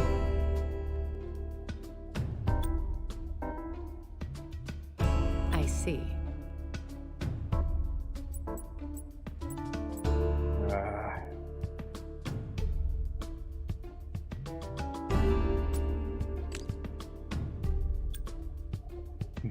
One thing about robots, they're always way up on hilltops. What next? What next? Okay. But to triangulate that vile signal, I'm still going to need that third receiver to cover the east. Where do you plan on putting it?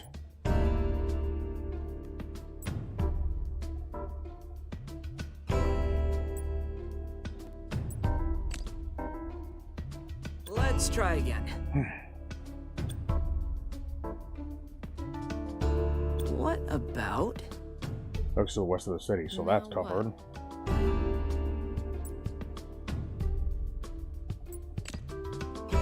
Ace!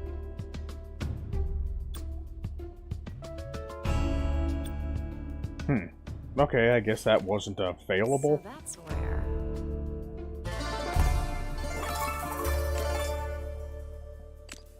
Interesting. Some of them are impossible to fail. Interesting. Hey, Red. I see. Let's see. Maze of rock formations would be perfect camouflage for Vile Secret HQ.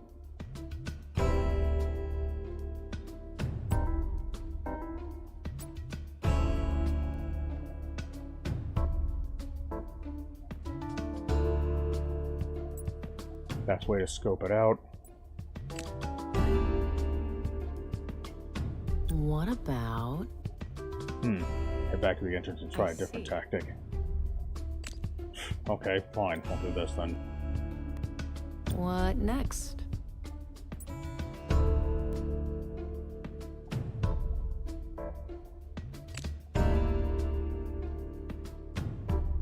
Wax him upside the head, knocking him out cold. I see.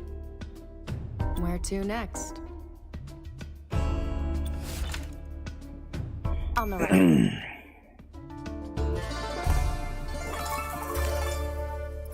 I have everything I need. Let's do this. Alright, let's see. On site in Asia. Oh, hey, Clem, how you doing? Thanks for coming in. Do I have Amstrad? I don't remember if I, added that. God, I added so many fucking consoles to my list that I didn't, that I've completely lost track of what I did add. There's an S in the airport code section. Okay, S, Asia. See, Hong Kong's in Asia, right? And Roller Coaster Tycoon for the Xbox. Okay. Now, I'm assuming that's a, I think that might be on the list, right? Because the game doesn't necessarily have to be an exclusive, but it does need to, at the very least, have exclusive content. But I'll see if I have that one, and I'll add it to the list if it's on there. Okay, parliamentary... Wait, no, hold on. I want to look at something first. Nope, not a parliamentary. Presidential. Parliamentary republic, okay. Okay, so there's an S in the airport code. Okay, I guess Singapore then? I did not know that was part of Asia. Carmen, Sandiego. It's an algorithm they've hidden in the International Control Dam, siphoning away massive amounts of hydroelectric power for some purpose we've yet to discover. Remove the Sphinx from the Niagara River. The failsafe will completely fry all the dam's computer systems. Is there any way to bypass the algorithm? Catching that crook is priority 1. Like 2 hours, 4 hours, and 4 hours.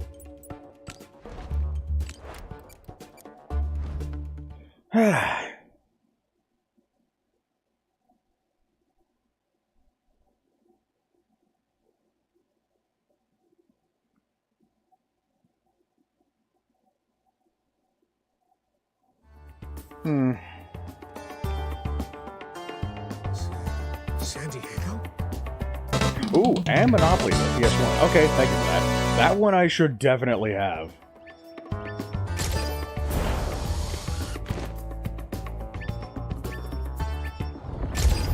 Okay.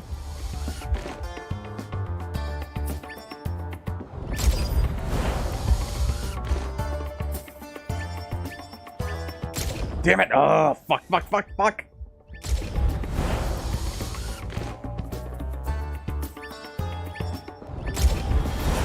Damn it. You'll pay. I thought this was gonna give me, like, maybe 6. What? But yeah, the only Monopoly video game that I've ever played was, the NES version. Gotcha. Hey, Red. There's something else. Top secret project that Vile Thug mentioned. What could possibly be? No trouble. But I've never played the PS1 version.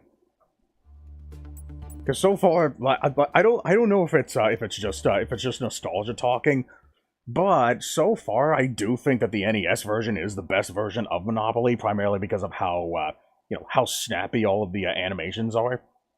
Games go relatively quickly in that version. Wait, no, maybe I did. No, I think I played a Nintendo 64 version briefly. Because I do remember, like, a few versions of the game where the gameplay was just a lot slower in comparison to the NES version.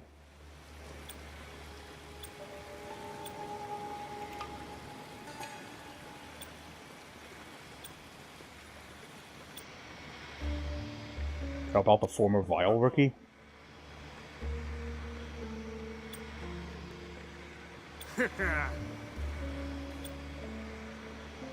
Are they watching you right now? I can help you with that too, just let me know how. Yeah, cicadas, specifically the droning noise that they make. Right. Made by cicadas, boy do I hate listening to them when I'm trying to pay attention to my mobile devices. And especially when I'm trying to listen to my favorite podcast. Help, I'm surrounded by autonomous surveillance technology. Let's do this. Subtle.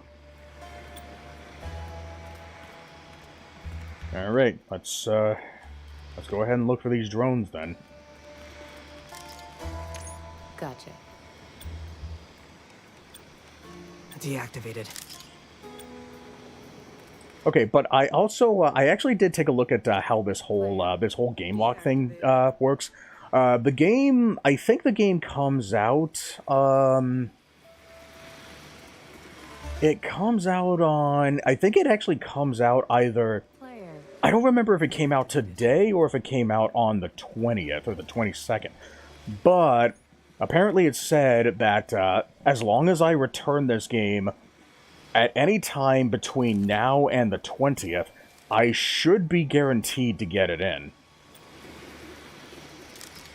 And I know that there are a couple of games releasing on that day, so hopefully that doesn't narrow it down too much. But if you guys know me, then You should probably know which game I'm talking about.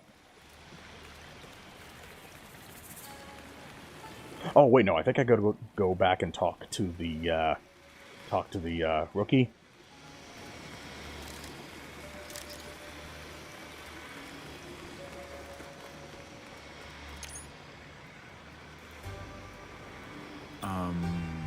I guess you're right. It's Kyle. Rhymes with vile, Kyle. I immediately regret telling you what my name is. More important than that, Vile still has people tailing me. Trying to get me to return to a life of stealing ridiculous national monuments by following me all day and night. Like her. That'll just tip her off. That lady next to the Merlion statue by the water. She's a spy. That's how good at being undercover she is. You know what? Pickpocket her. She'll have proof on her. I know it.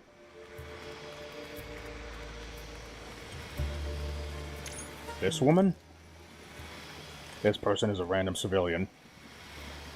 I'm gonna give her phone back right away.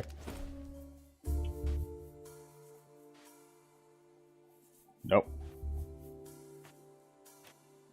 There you are. Gotcha. And I was thinking, yeah, like, maybe once I'm done with this game... Oh, shut up with your suspicion. This woman listed herself as Vile Vexen in her own contacts app. And there's more. So that's where... Whatever the hell that is. I'll read that later. Yep. Did you just help steal Niagara Falls? My disguise was perfect. I didn't even wear sunglasses. Oh my god. Speaking of disguises... Well, I'll save that for later. Recruit Kyle back to a life of crime. Vile is really short-staffed these days. Decent lead off phone either way, so I guess this is a wash. Let's see, what else? Oh, hey, he's gone. Maybe. Guess everyone was out to get him. Left behind. Thanks for the help, Sandiego. Gonna fake my own death to be on the safe side, but remembered something one of the spies said on the phone earlier. That. So that's who. P.S. This is Kyle. Oh, okay. Looks like I got everything in one sweep. Too easy.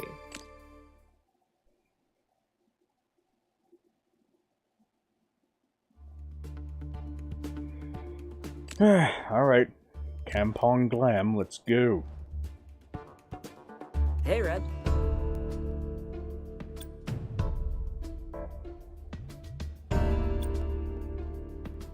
Whole areas are crawling with other vile thugs. Maybe. I had to make sure I cut as low a profile as possible while I track them down. Hey, Stromboli! How you doing? Good evening. I haven't seen you in a minute. I see you're on YouTube this time. Thanks for the redemption. Oh wait, no. That wasn't you. That was Akleem. I thought I had set it at only 3, but I guess I bumped it up to 4 because the queue was currently. I'm sorry. I thought that was you. Okay, Team Lossy RC Racing or Buggy for the PS1. Same thing. Okay. Alright, yeah, that's the first time I've heard of that one. I don't think I've ever even heard the name Buggy before. But yeah, I will be sure to put that on the list next chance I get. I wonder why Dustin hasn't been adding any games to the list yet. Let's see, fly across Campong Glam on the glider. Head straight through Campong Glam at street level.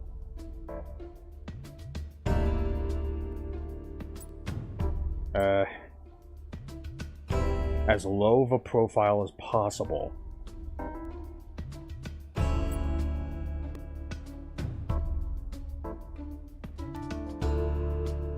Burfro. I don't think I've seen that design yet.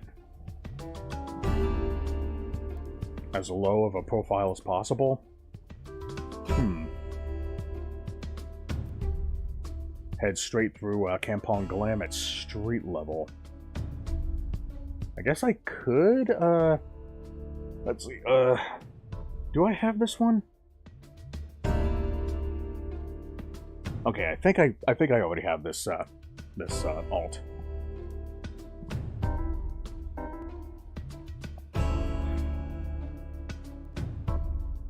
But just to be on the safe side, it's possible that it might not be it might just not read specific fur designs. So I'll just catch it just in case. Lowest possible profile. Well, to be fair, nobody really seems to be taking notice of me while I'm gliding around, so...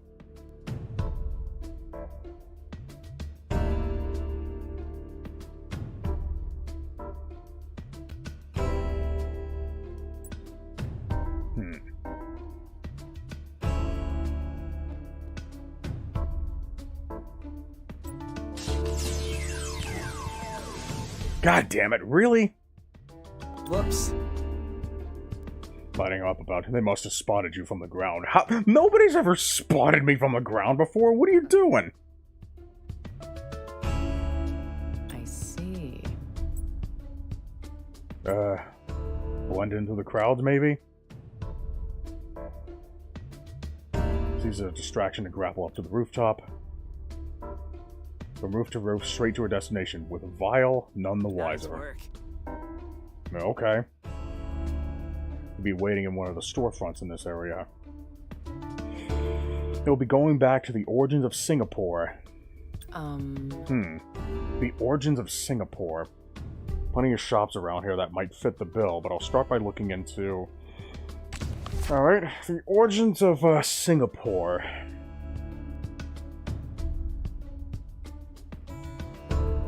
Represents the origin as a fishing village called Temasek. Its lion head represents Singapore's Malay name, Singapura, which is derived from the Sanskrit word for lion city. Okay. Fishing supplies, maybe? Fishing village name Temasek, so that fits. Behind this is Count Canoe Rack. You gotta help me get out of Vile before that kooky AI tries to delete me. Yeah, the AI likes to play its digital cards close to the digital vest, if you catch my drift. I saw. Stopped Niagara Falls, head out here a while back. Left this behind. On the right track. German, gotcha. Okay. I have everything I need. Let's do this. Alright, let's see, what do we got here? Convert money into euros. Who uses euros? Yep, Germany uses euros. I think... Ah, Barcelona uses euros. Probably not Madagascar, so... Well, at least we're able to, utilize something here. We're able to, like, eliminate something here. Eliminate the impossible. Whatever remains. Okay. Okay, German. I did not see that earlier. Okay, so that's German. That's Spanish. Alright, guess we're going to Germany.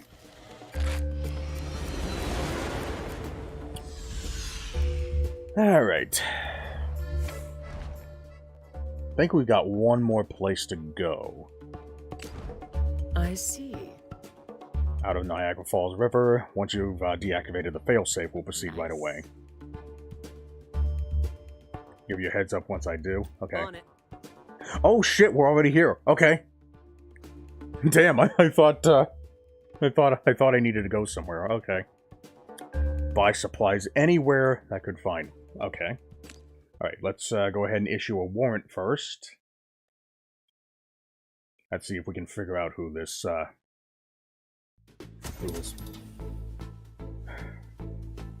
is. Alright, let's see. How many rumors do we have? No rumors! And the last one had 3 rumors. Okay, thanks for the break. I guess I must have felt sorry for me after I fucking thought that your writing slanted to the right if you were left-handed.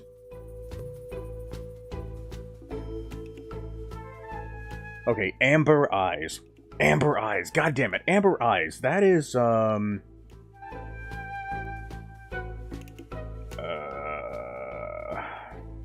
Isn't that red? I thought ruby was red.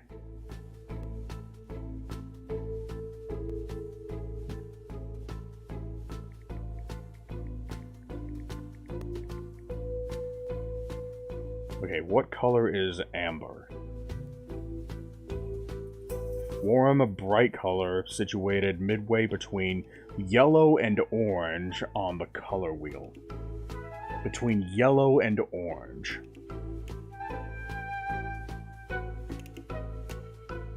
Interesting.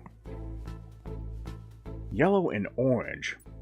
Well, I know this looks a little orange, but I definitely wouldn't call it red. Oh, wait, no. I'm looking at hair. Let's see.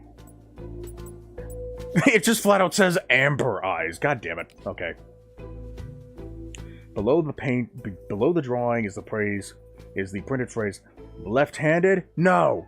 In italics and apparel point. An arrow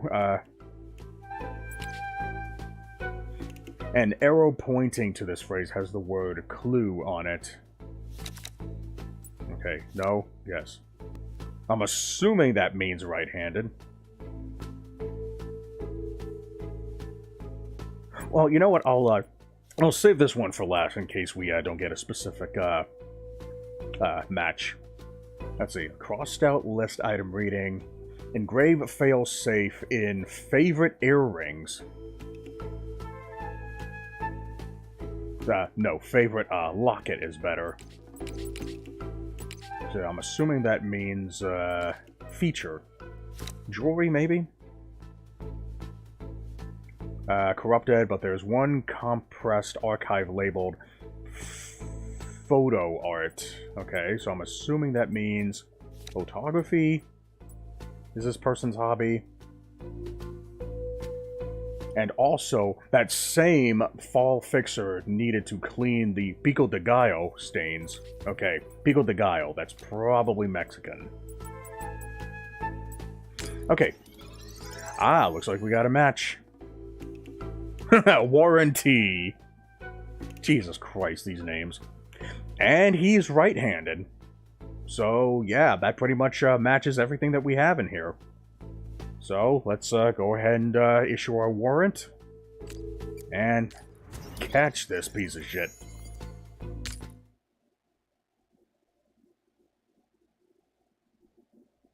God, speaking of warranty, I still haven't gotten any message back from my 8-bit dough about my controllers. Okay. Buy supplies anywhere you could find them. Social space. Anywhere you could find them.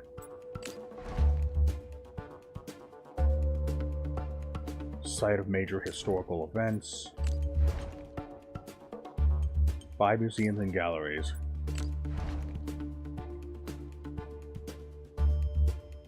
Social space, whether it's day or night. Social spaces can be associated with shops, right? Yep. Alright, let's see if this is the right guy this time. Oh, God. God, I am still crashing out over that. Your intel better be rock solid. I promise it will be this time.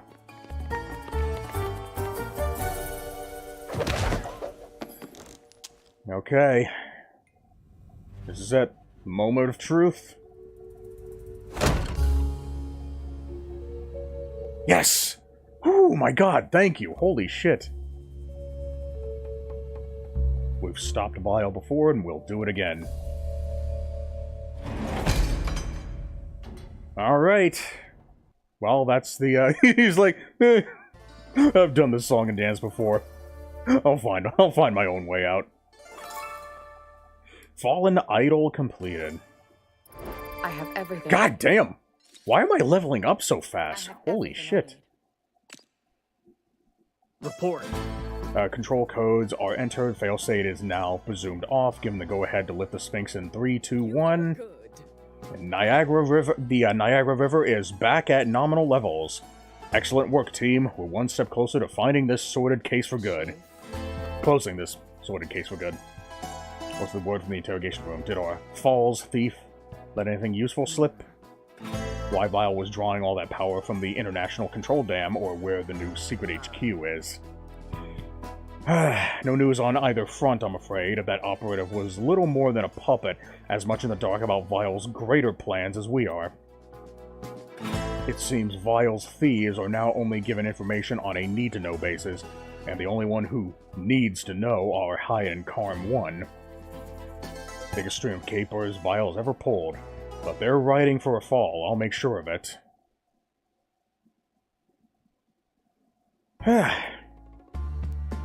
Coming soon. The solar power station in Madagascar has been stolen by UFOs. Has Carmen got what it takes to recover the plant and shut down Jacqueline Hyde's AI menace? Sunset Caper. Alright, well, there's, we can't really do anything else. But this is more than likely going to be the case where we catch Jacqueline Hyde. And I'm probably not going to be there to see it.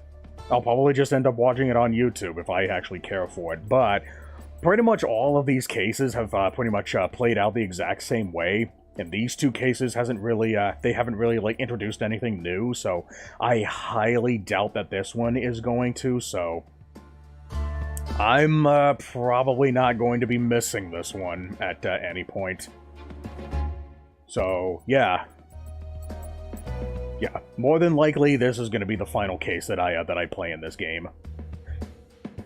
Is what I would say if I didn't have the physical version of this game, but the deluxe edition actually does come with an exclusive case, and that is located within the Acme files.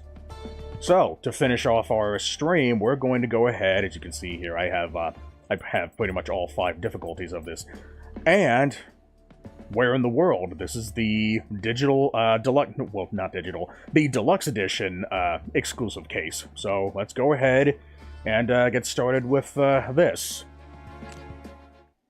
And I think this is the one where you're actually going after Carmen Sandiego herself, which I think is a very, appropriate way of, ending the game off. So, let's go ahead and, let's go ahead and catch her one last time. I have the details of your next case here. You'll need to work hard if you hope to stop the chaos caused by the master thief Carmen Sandiego and her vile gang. The Codex of Boturini was stolen from the National Library and Anthropology and History in Mexico. Unfinished by its Aztec author, the Codex Boturini depicts the migration of the Azteca people from Aztlan. The Codex Boturini really will be finished if we can't stop its migration in the hands of Vile within 5 days. I'm counting on you. Vile doesn't stand a chance. Alright, so let's see how different this is from the, you know, normal files. Alright, let's go ahead and get started. Alright, 3 hours. 3 hours.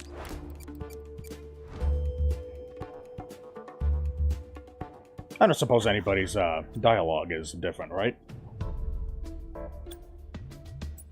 Crack the safe, I guess. Alright, so yeah, so far it looks like this is playing in a similar fashion.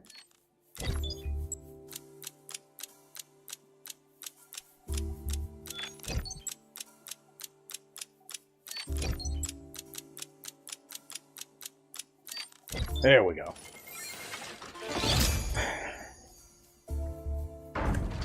There's gotta be a reason for this to be an exclusive.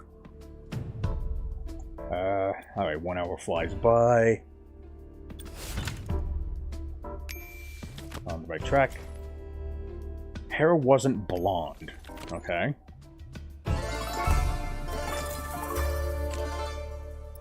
Too easy. Alright. Ah, damn, that bumped up to 4 hours. Oh, but that's dropped to 3. Okay.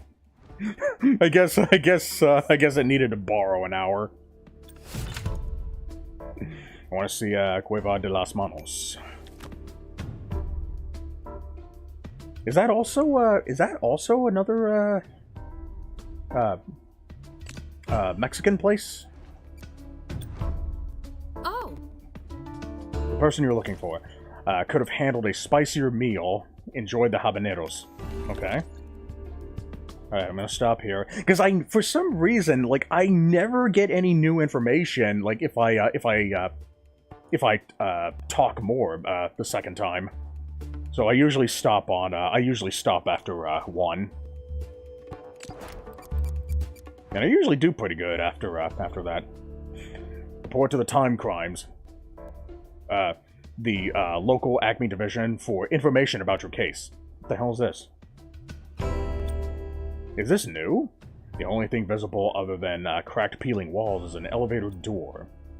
Stepping into the elevator, the floor buttons only seem semi-functional, with some dim and unresponsive. The hell's this?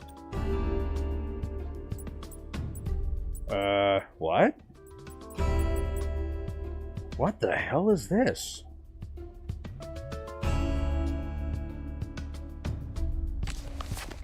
Wait, what did it say?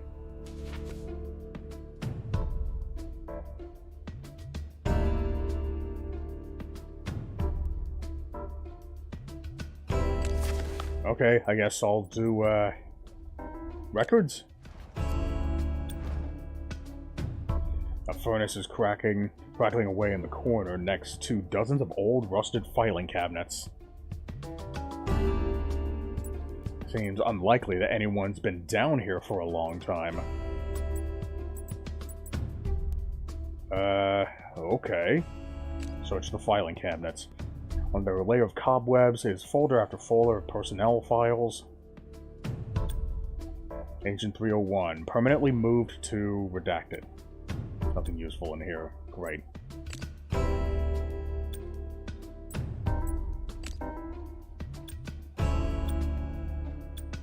What the hell?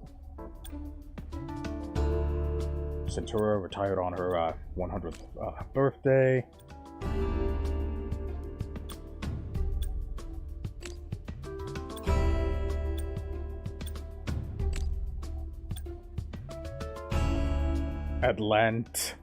Atlantis? Missing in action. Okay, I guess there's nothing in here then. Let's see. Let's try personnel.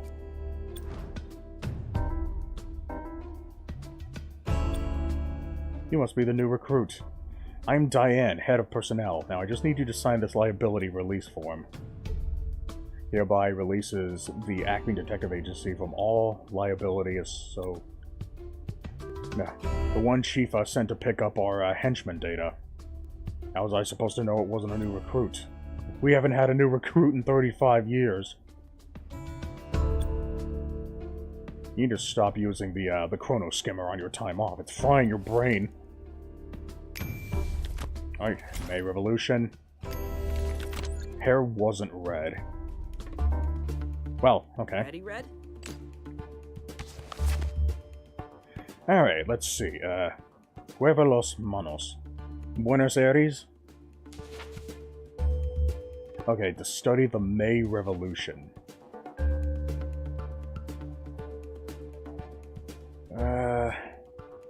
Okay, what the fuck else did it say? Okay, it had an E in the airport code.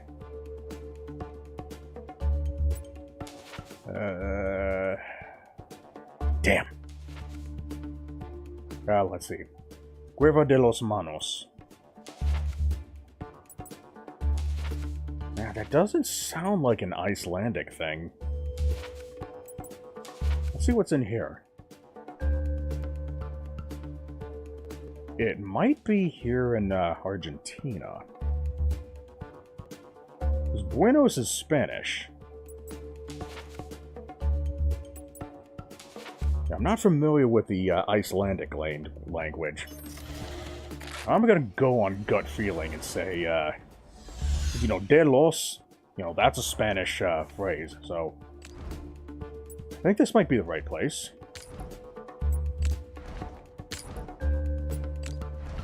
Man, Oh well.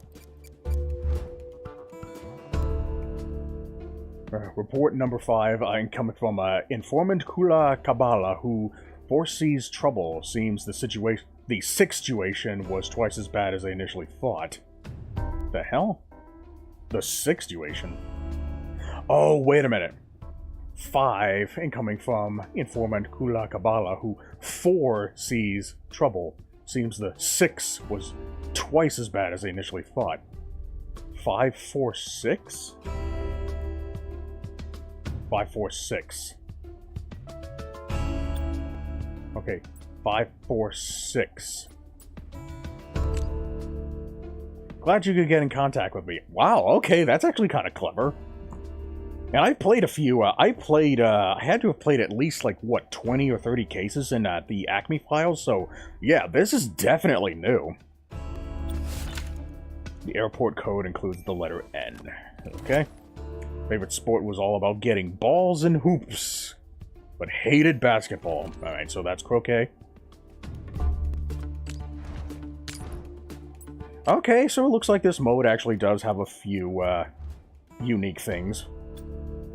Report on thief at large, ready for analysis. Answer the security question to access said information. Don't forget to refer to the 1985 edition of the manual. Wait, what?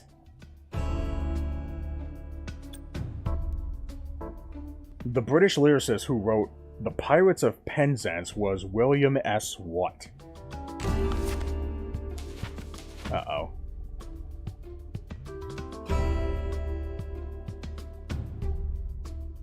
Oh, boy. Let's see here. British lyricist who wrote The Pirates of Penzance. Okay.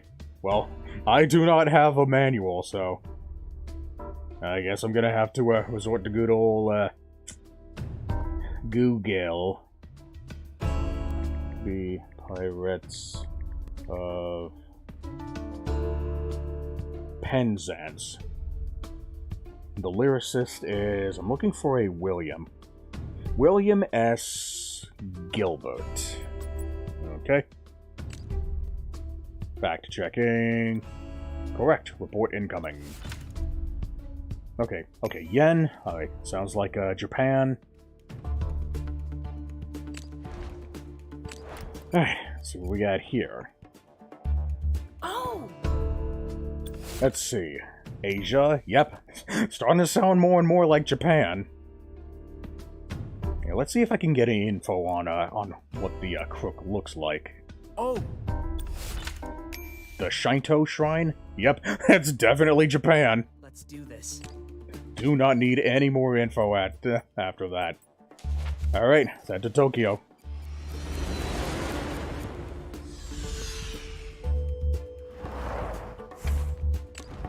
Alright, let's see. 4 hours. God damn, I really want to ride a bullet train at some point.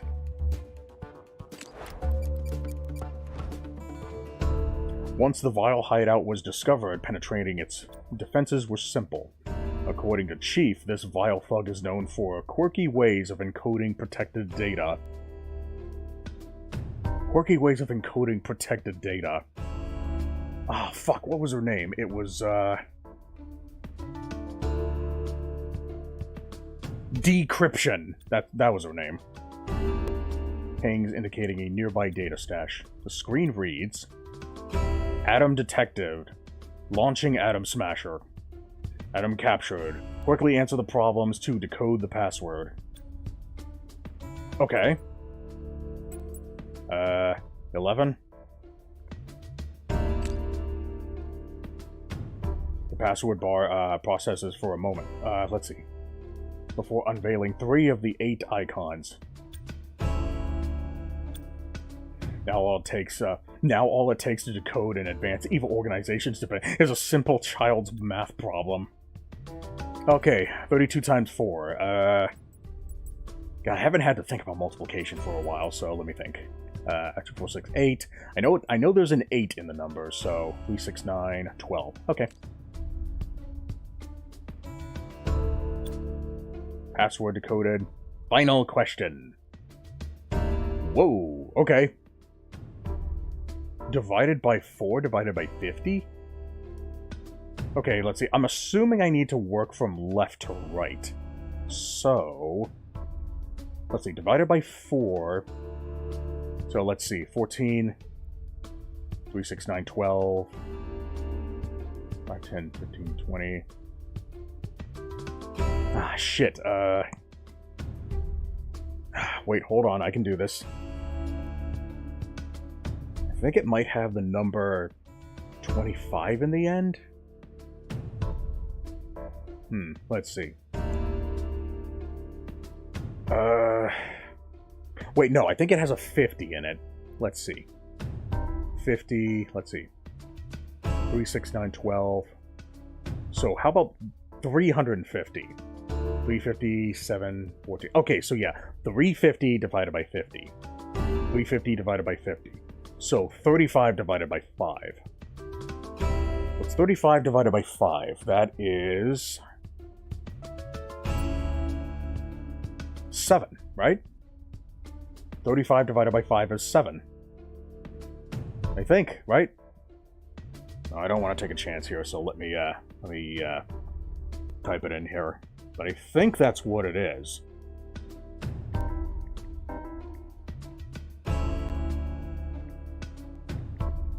Yep, it's 7. Whew.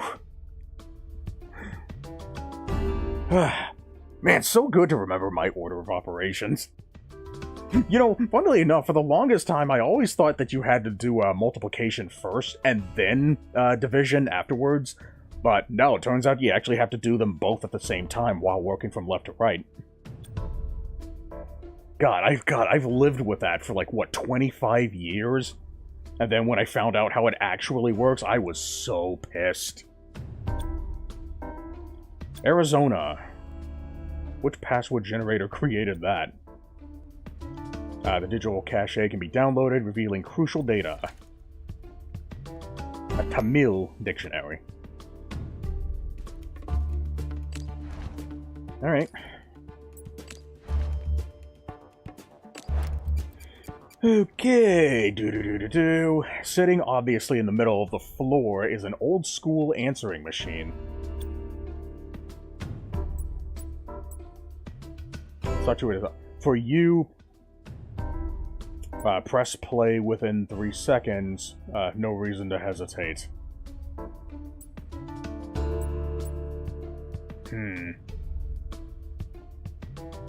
Analyze the machine. Acme Agency seal of authenticity embedded underneath the machine. A small puff of smoke, the answering machine is rendered useless. Shit. Historical park in the heart of Tokyo. Oh, okay. Report to the time crimes. Local Acme division for information about your case. The only thing visible other than cracked peeling walls is an elevator door. Okay. Let's try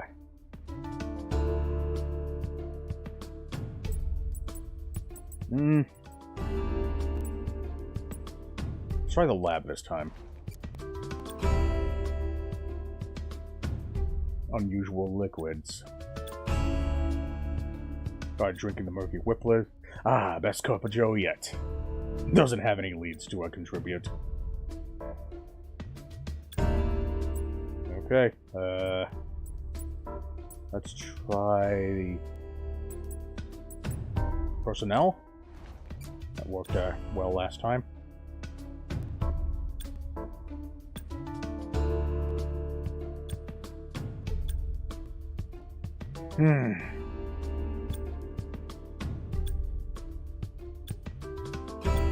Oh, okay.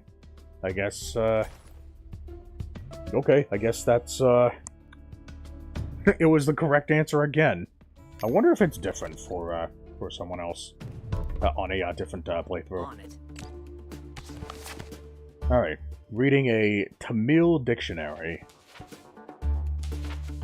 Ooh, boy. That's the only hint that I have to go off of, huh? Boy. Ah, fuck! Ah, fuck. I don't have enough information. What the fuck? I only have one hint and I have to guess? Oh, no. Oh, this is bad. I actually have to guess. I don't have enough information. What the hell? I didn't get any info. Oh, this is gonna suck. Okay, I guess I'll try Singapore?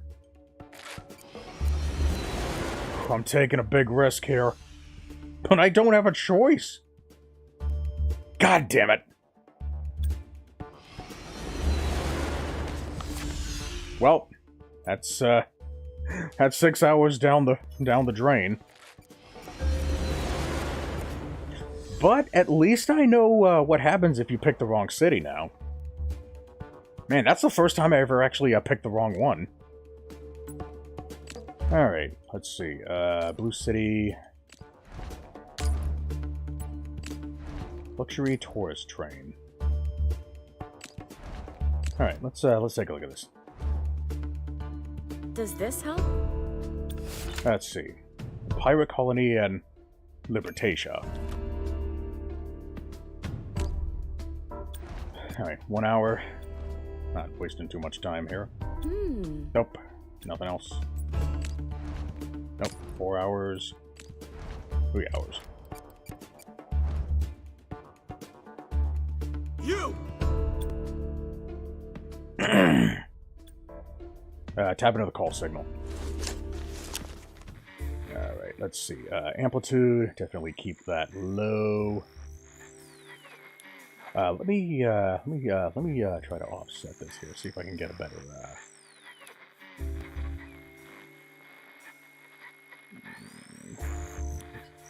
let's try here. Yeah, because the waves are so small, it's a little difficult to, get a read on that. Oh man, I'm so close. There we go. Alright. I heard. Airport code includes the letter T. Ah, no photography. Okay. Well, since I did, since I did fuck up the first, thing, I wonder if it's worth skipping Blue City. Let me put together my, warrant and see if I can, get away with, skipping one. Carmen Sandiego, right there. Alright, let's see what we got here. Okay, no photography. Balls and hoops. Okay. Okay, enjoyed the habaneros.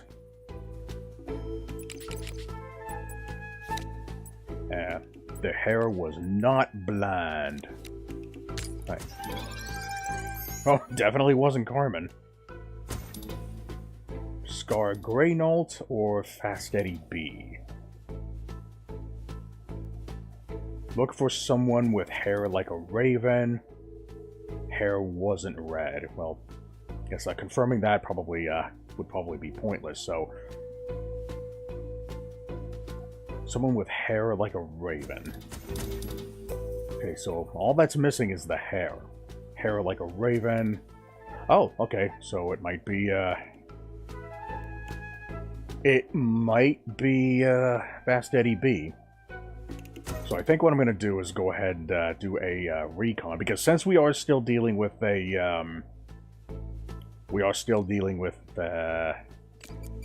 recon. Okay, recon's true.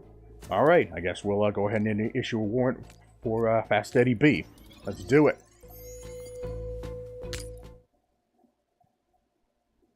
Alright, let's see if I can, skip this place. Alright, what are my options here?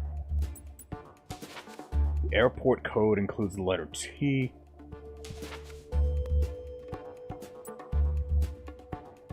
TNR.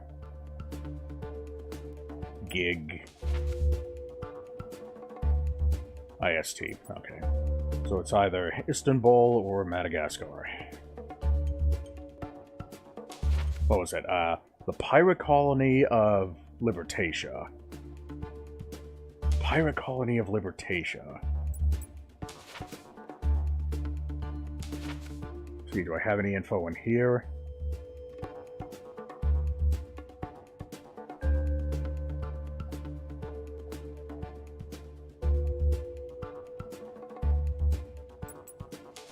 What do I have in here?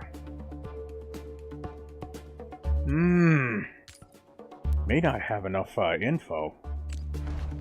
Let's see if I can find out anything in Blue City. I thought maybe I could skip this place, but since it's only 3 hours... Okay, French dictionary. I might be able to go off of something like that. Yeah, let's leave. Because I think there's only one place that speaks, of these two that speaks, French. I think that place might be... Oh, you speak French here. Okay, Madagascar it is then. Oh, I hope this is the last place. I think we're closing in on the Vile Operative. An informant says the Vile Operative is meeting someone near Mahandrihono Palace. Where would that be?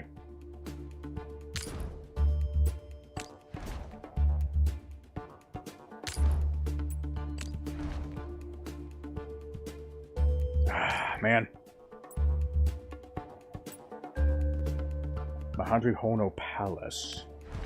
A cathedral built to commemorate the Malagasy Christians who were martyred, who were martyred during the reign of Queen Ravanola.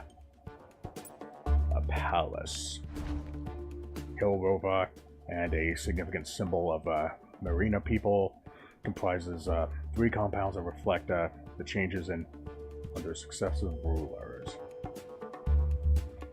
That reflect the changes under successive rulers. Forest of needle-like limestone formations. Many plants and animals are only found in the niche ecosystem of Singis.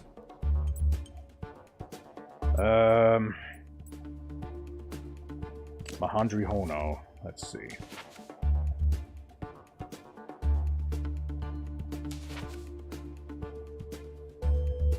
Here's an example of a rova, a fortified royal complex built on a high hill. Carmen, a Gyanja, central courtyard, royal palace. Ah, okay, so it's probably here then. Alright, let's see. Yep, this is the place. But did I get the right guy? Yep, I got the right guy. Thanks to your help, Acme has apprehended Fast Eddie B. Fast Eddie B had the Codex Boderini, which will be returned to the grateful residents of Mexico City. Thank you for your hard work. We'll bring down Vile yet. And that's it. That's the last case I can do. Too easy. I'm probably not going to do any more. I'm sure that if you play long enough, eventually you will be able to catch Carmen Sandiego. But that's not something that I really have an interest in doing. You know, I've already played this game for long enough. I've pretty much, I think I've pretty much found everything that I needed to. I've experienced everything that the game has to offer. You know, outside of a fucking unfinished storyline. But aside from that, I think I'm pretty much done with this game. Yeah, in just under 3 hours, too. I guess you could say that's kind of a blessing in disguise, the fact that this game isn't finished yet. And that gave me time to check out the Where in the World case as well. But it looks like that's also a randomly generated thing as well. Interesting that there's only one difficulty in this mode. Meanwhile, the regular Acme Files has 1, 2, 3, 4, 5 difficulties. And I unlocked this difficulty at level 11, and there doesn't seem to be any afterwards, so I guess that's it. Yeah, I don't think there's really any purpose in doing an ace detective thing, like, unless you just want a challenge. It seems like the only thing that it really gives you is a buttload more experience points, but that's really about it. And honestly, I still haven't figured out exactly what the purpose behind the level up system is, you know, after you do unlock Ace Detective. Oh, like, honestly, to be fair, I don't think it was even really all that necessary to begin with, outside of just being a cheap incentive to play Acme Files again and again.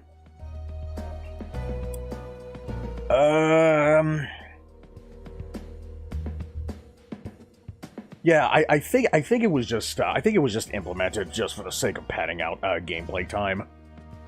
But if the player already... But, you know, to be fair, in the original game, you did have to play a certain number of cases in order to get promotions.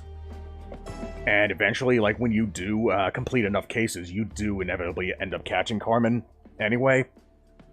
So, yeah, I guess I can understand the decision to migrate to an experience point system.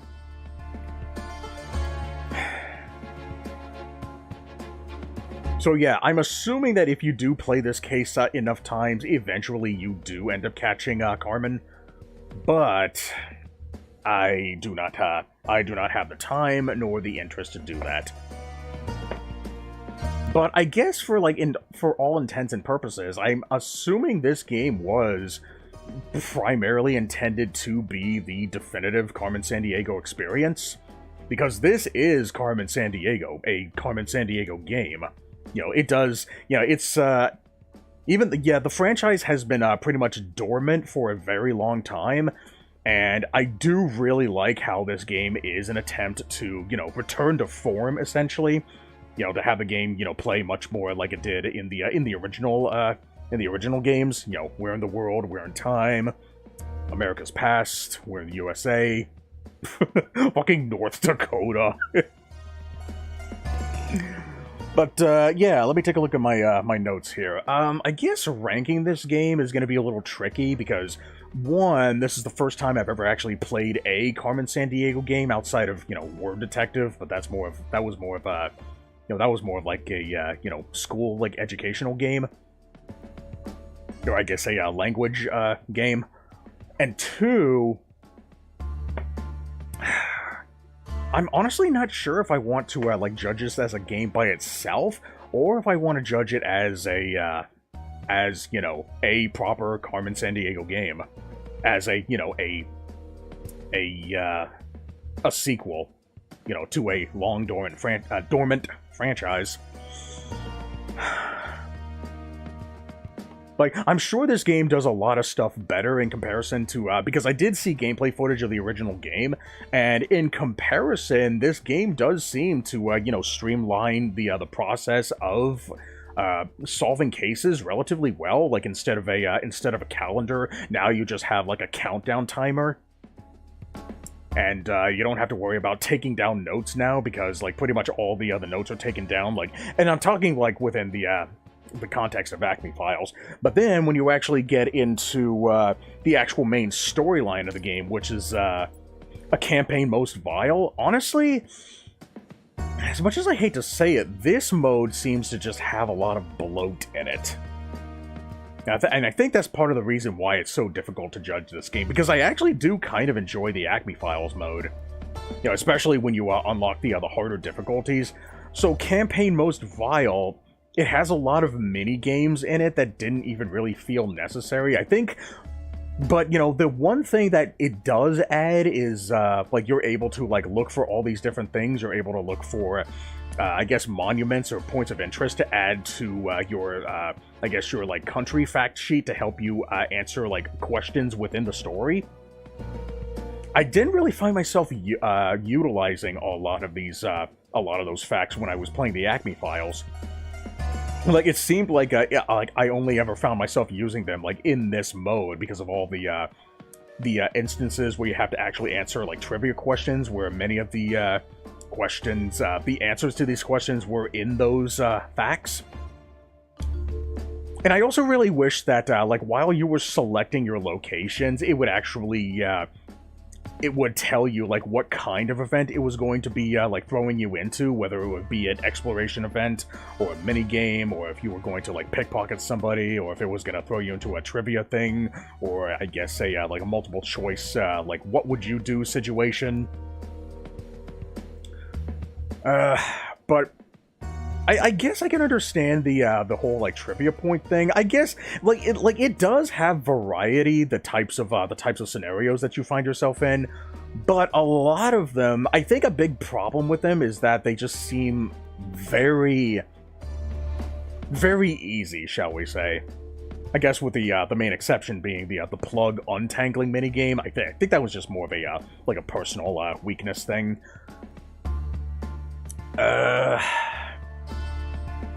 Yeah, I can understand. I think the inclusion of some of these mini games are it's respectable, but I think the way that they're executed just kind of makes it feel a bit too bloaty. They feel a bit too needless. Like they just kind of needed to be in there just so you could have content. Like, let's see, the gliding mini game is for the most part, all it is just, like, just go against the wind so you don't get blown off course. And there were a lot of those drones that gave you a, that would give you, like, a higher star rank, but it seemed like they were impossible to get. So yeah, there are definitely some mini-games that have a couple of, like, imperfections to them. Like that, and that one pickpocketing mini-game where you actually have to, like, sneak up to the guy. Like, apparently, like, there was this one time where it seemed like the minigame was, like, impossible. Like, every single time this guy turned to look at me, and I had to hide, it would just set Carmen back too far for me to be able to catch up with him. And so I just end up failing altogether. So yeah, there are definitely some imperfections in a couple of these minigames, and I do think that they really need to be ironed out. As far as the exploration goes, I don't know why the movement on exploration is so clunky. It didn't really seem like... I was totally fine with just, you know, just the zero acceleration snappy movement. I don't think it really needed to worry so much about like, implementing, like, realistic movement with acceleration and stuff. Like, this didn't really seem like the kind of game that even really needed it. So I think you probably would have been better off just getting rid of it altogether. And yeah, I think that's it. I think that's it for the. Oh yeah, and I guess I could probably also talk about the clues. I mean, a lot of this stuff applies to both Campaign Most Vile and Acme Files, but what's interesting is that a lot of the clues actually seem to be, like, exclusive to each individual case in this mode. Like, a lot of the clues that relate to Paper Tiger are worded accurately during the Paper Tiger campaign. Same thing with Decryption and Cutting Edge. Same thing with fucking what's her name, Jacqueline Hyde and Fallen Idol. Oh, and another thing too, please release a game with a complete storyline, you assholes. Because apparently when this game came out, this was the last case that came with it, and it slowly started releasing the rest of the story with it. Like I don't think anybody would mind a game being delayed if it means that it comes with a complete game. Like please don't do this. Okay, yeah, but that's pretty much Campaign Most Vile. The clues, I mean. In Acme Files, I do really like that this one seems to be much more of a... it's a much more faithful return to form. It doesn't, like, have any of the mini... Well, it does still... It has the spy-focused mini-games, like the, like, safe hacking and, wiretapping, the phone wiretapping minigame, and it has the pickpocketing minigame. It has a lot of the more, like, simplistic minigames, like, you know, unlocking a safe. So it does still have that. And I think that's the only the only thing that wasn't in the original games that's in this one. But I do think that this is ultimately the better mode overall, primarily because you can just kind of sit there and you can just kind of just collect clues and constantly just figuring out what the correct places are, constantly narrowing down who the criminal is, so you can issue your warrant. And then ultimately catching the criminal and getting some more experience. I think this is a way more satisfying gameplay loop where you can just play a single case. And I do like that it has like 5 different difficulties. So if you don't really feel like using your brain at all, you can just play the easy difficulty. Or if you actually want to exercise your brain and actually get smarter, then you can start playing until you you start unlocking some of the harder difficulties to get more facts for your book sheet. And yeah, so if you were to pick this game up, I would definitely say that the Acme Files is the way to go. Where in the world? I'm not entirely sure. For the uninitiated, this is the case. This is the mode that's basically it's exclusive to the deluxe edition of this game, which also comes with a physical version. So if you're gonna get this game, I would probably recommend renting the physical version if you can. I don't know if I could recommend buying it. Like, maybe if you can get this game for like super dirt cheap, I would recommend it. But yeah, Where in the World actually has you coming after Carmen Sandiego herself while you're working for Acme, but you do still have to narrow down criminals. You still have to like catch. Like, this mode basically assumes that Carmen is the head of Vile. Kind of like how it was in the original game. And I'm pretty sure eventually, like, if you play this long enough, you do eventually end up getting to a point where you actually do catch Carmen herself. That's just an assumption. But aside from that, I think like the only difference between this and like all these other difficulties here is that it just adds a couple more scenarios, like having to navigate a building through like menus and such, and I guess answering like trivia questions. Funny how they're just like basic simple math questions in here. But it's not. But they're not. I think only most of them are as simple as just like doing like one number times another number, or one number time divided by another number, and then one where you actually have to like divide multiple numbers together. You actually know how the order of operations works. That one actually was kind of a breath of fresh air for me because of how much of a fan of numbers that I am. I'm sure eventually, like, you will get to a point where you have to work with maybe parentheses and exponents as well. But I would have to play a little bit more of this game to find that out for sure. But I don't know if it's worth getting the deluxe edition just for this. Of course, it also comes with a few cosmetics, like 2 exclusive outfits for Carmen in the campaign Most Vile, and it also comes with a music player. In fact, I can actually just show you really quick here. Like it comes with a couple of it comes with the motorcycle outfit. Apparently, it also said that it came with the classic outfit as well. But I think you have to actually catch Carmen in order to unlock it. I think that's what you have to do. So there's the art book. You can see the this is the playlist here. I don't want to play too much of this music so I don't get silenced.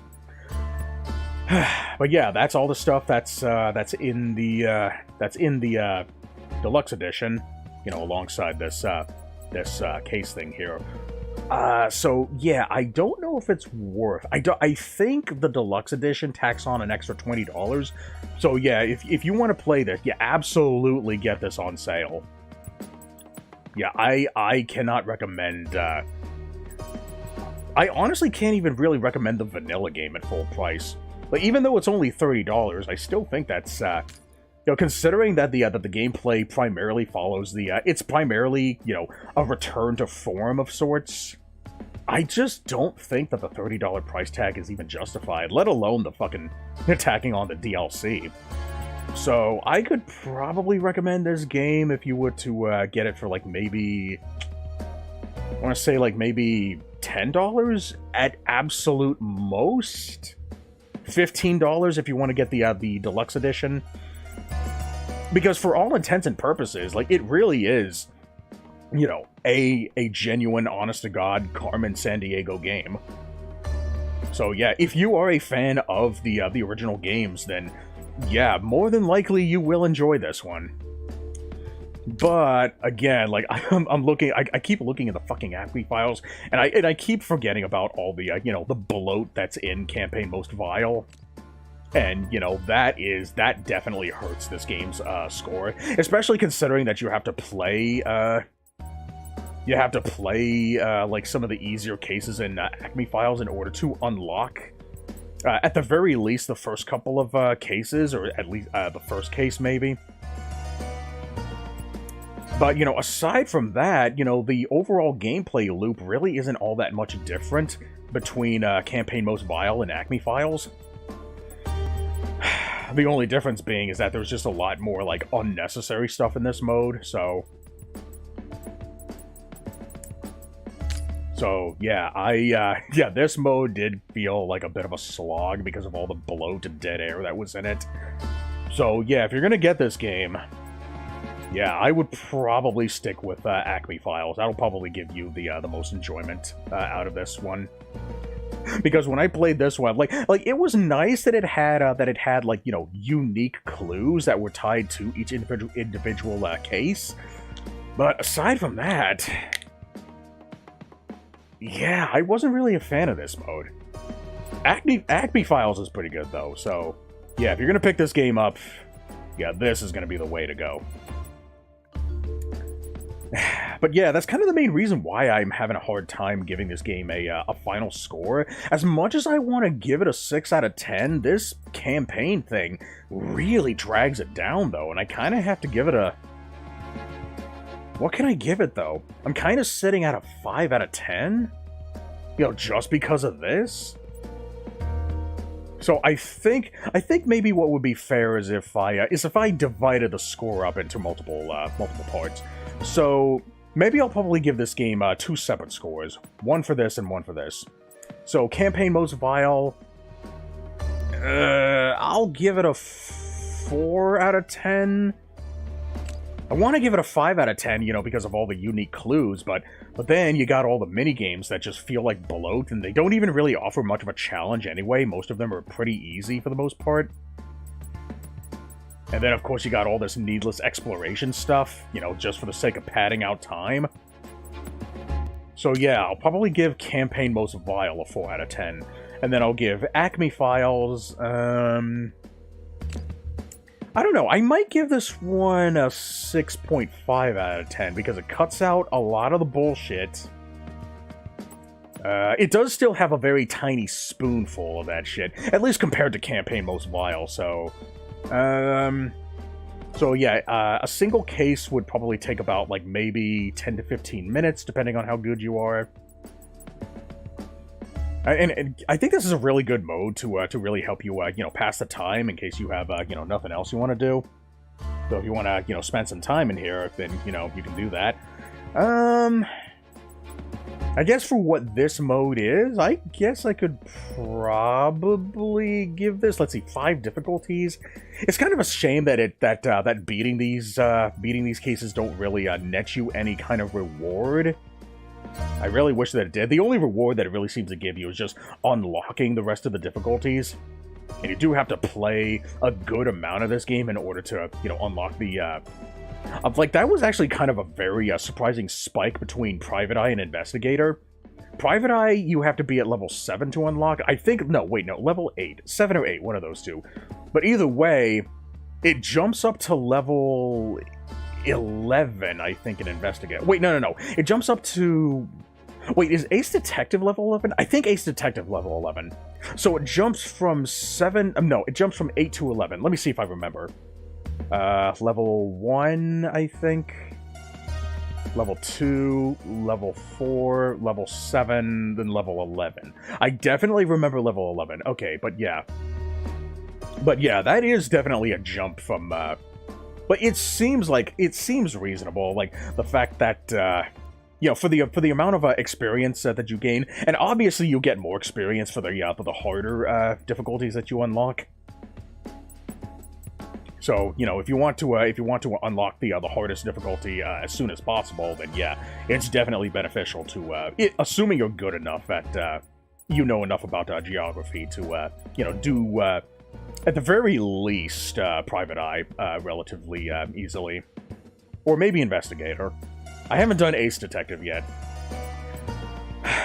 but yeah, I guess I'll give Acme Files maybe for what it wants to do, I'd probably give it, like again, I might be a bit biased here just because it doesn't have the bloat of Campaign Most Vile.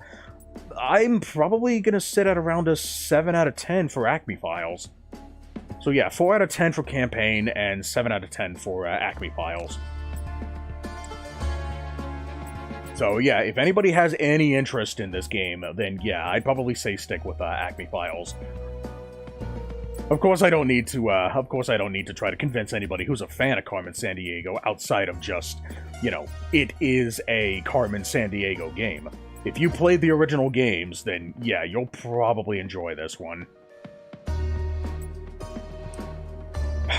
So yeah, I guess overall, like, if I absolutely had to judge the whole thing as a single package, yeah, the vanilla game, I'd probably just have to give a 5 out of 10, maybe a 5.5 out of 10.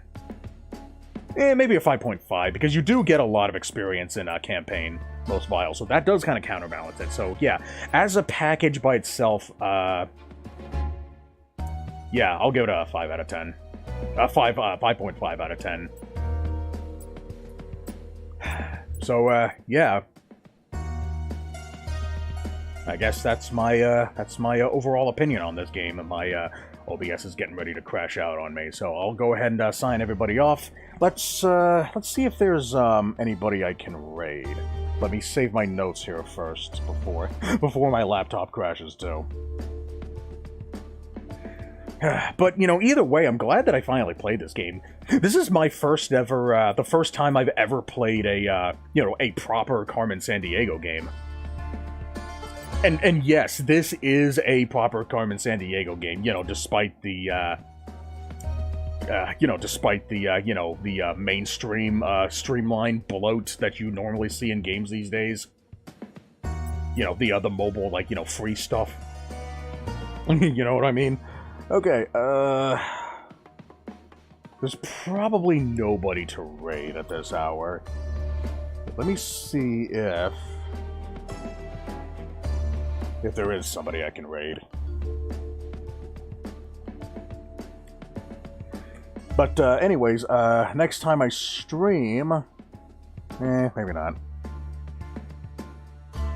But yeah, next time I stream, I'll try to do a, I don't know how many games I have in my queue. I'll look at that. If I can do a retro sampler, then I will, but I'm gonna try my damnedest to do a retro viewer's choice, because I'm really looking forward to trying out the Nintendo 3DS, if anybody has any requests for that.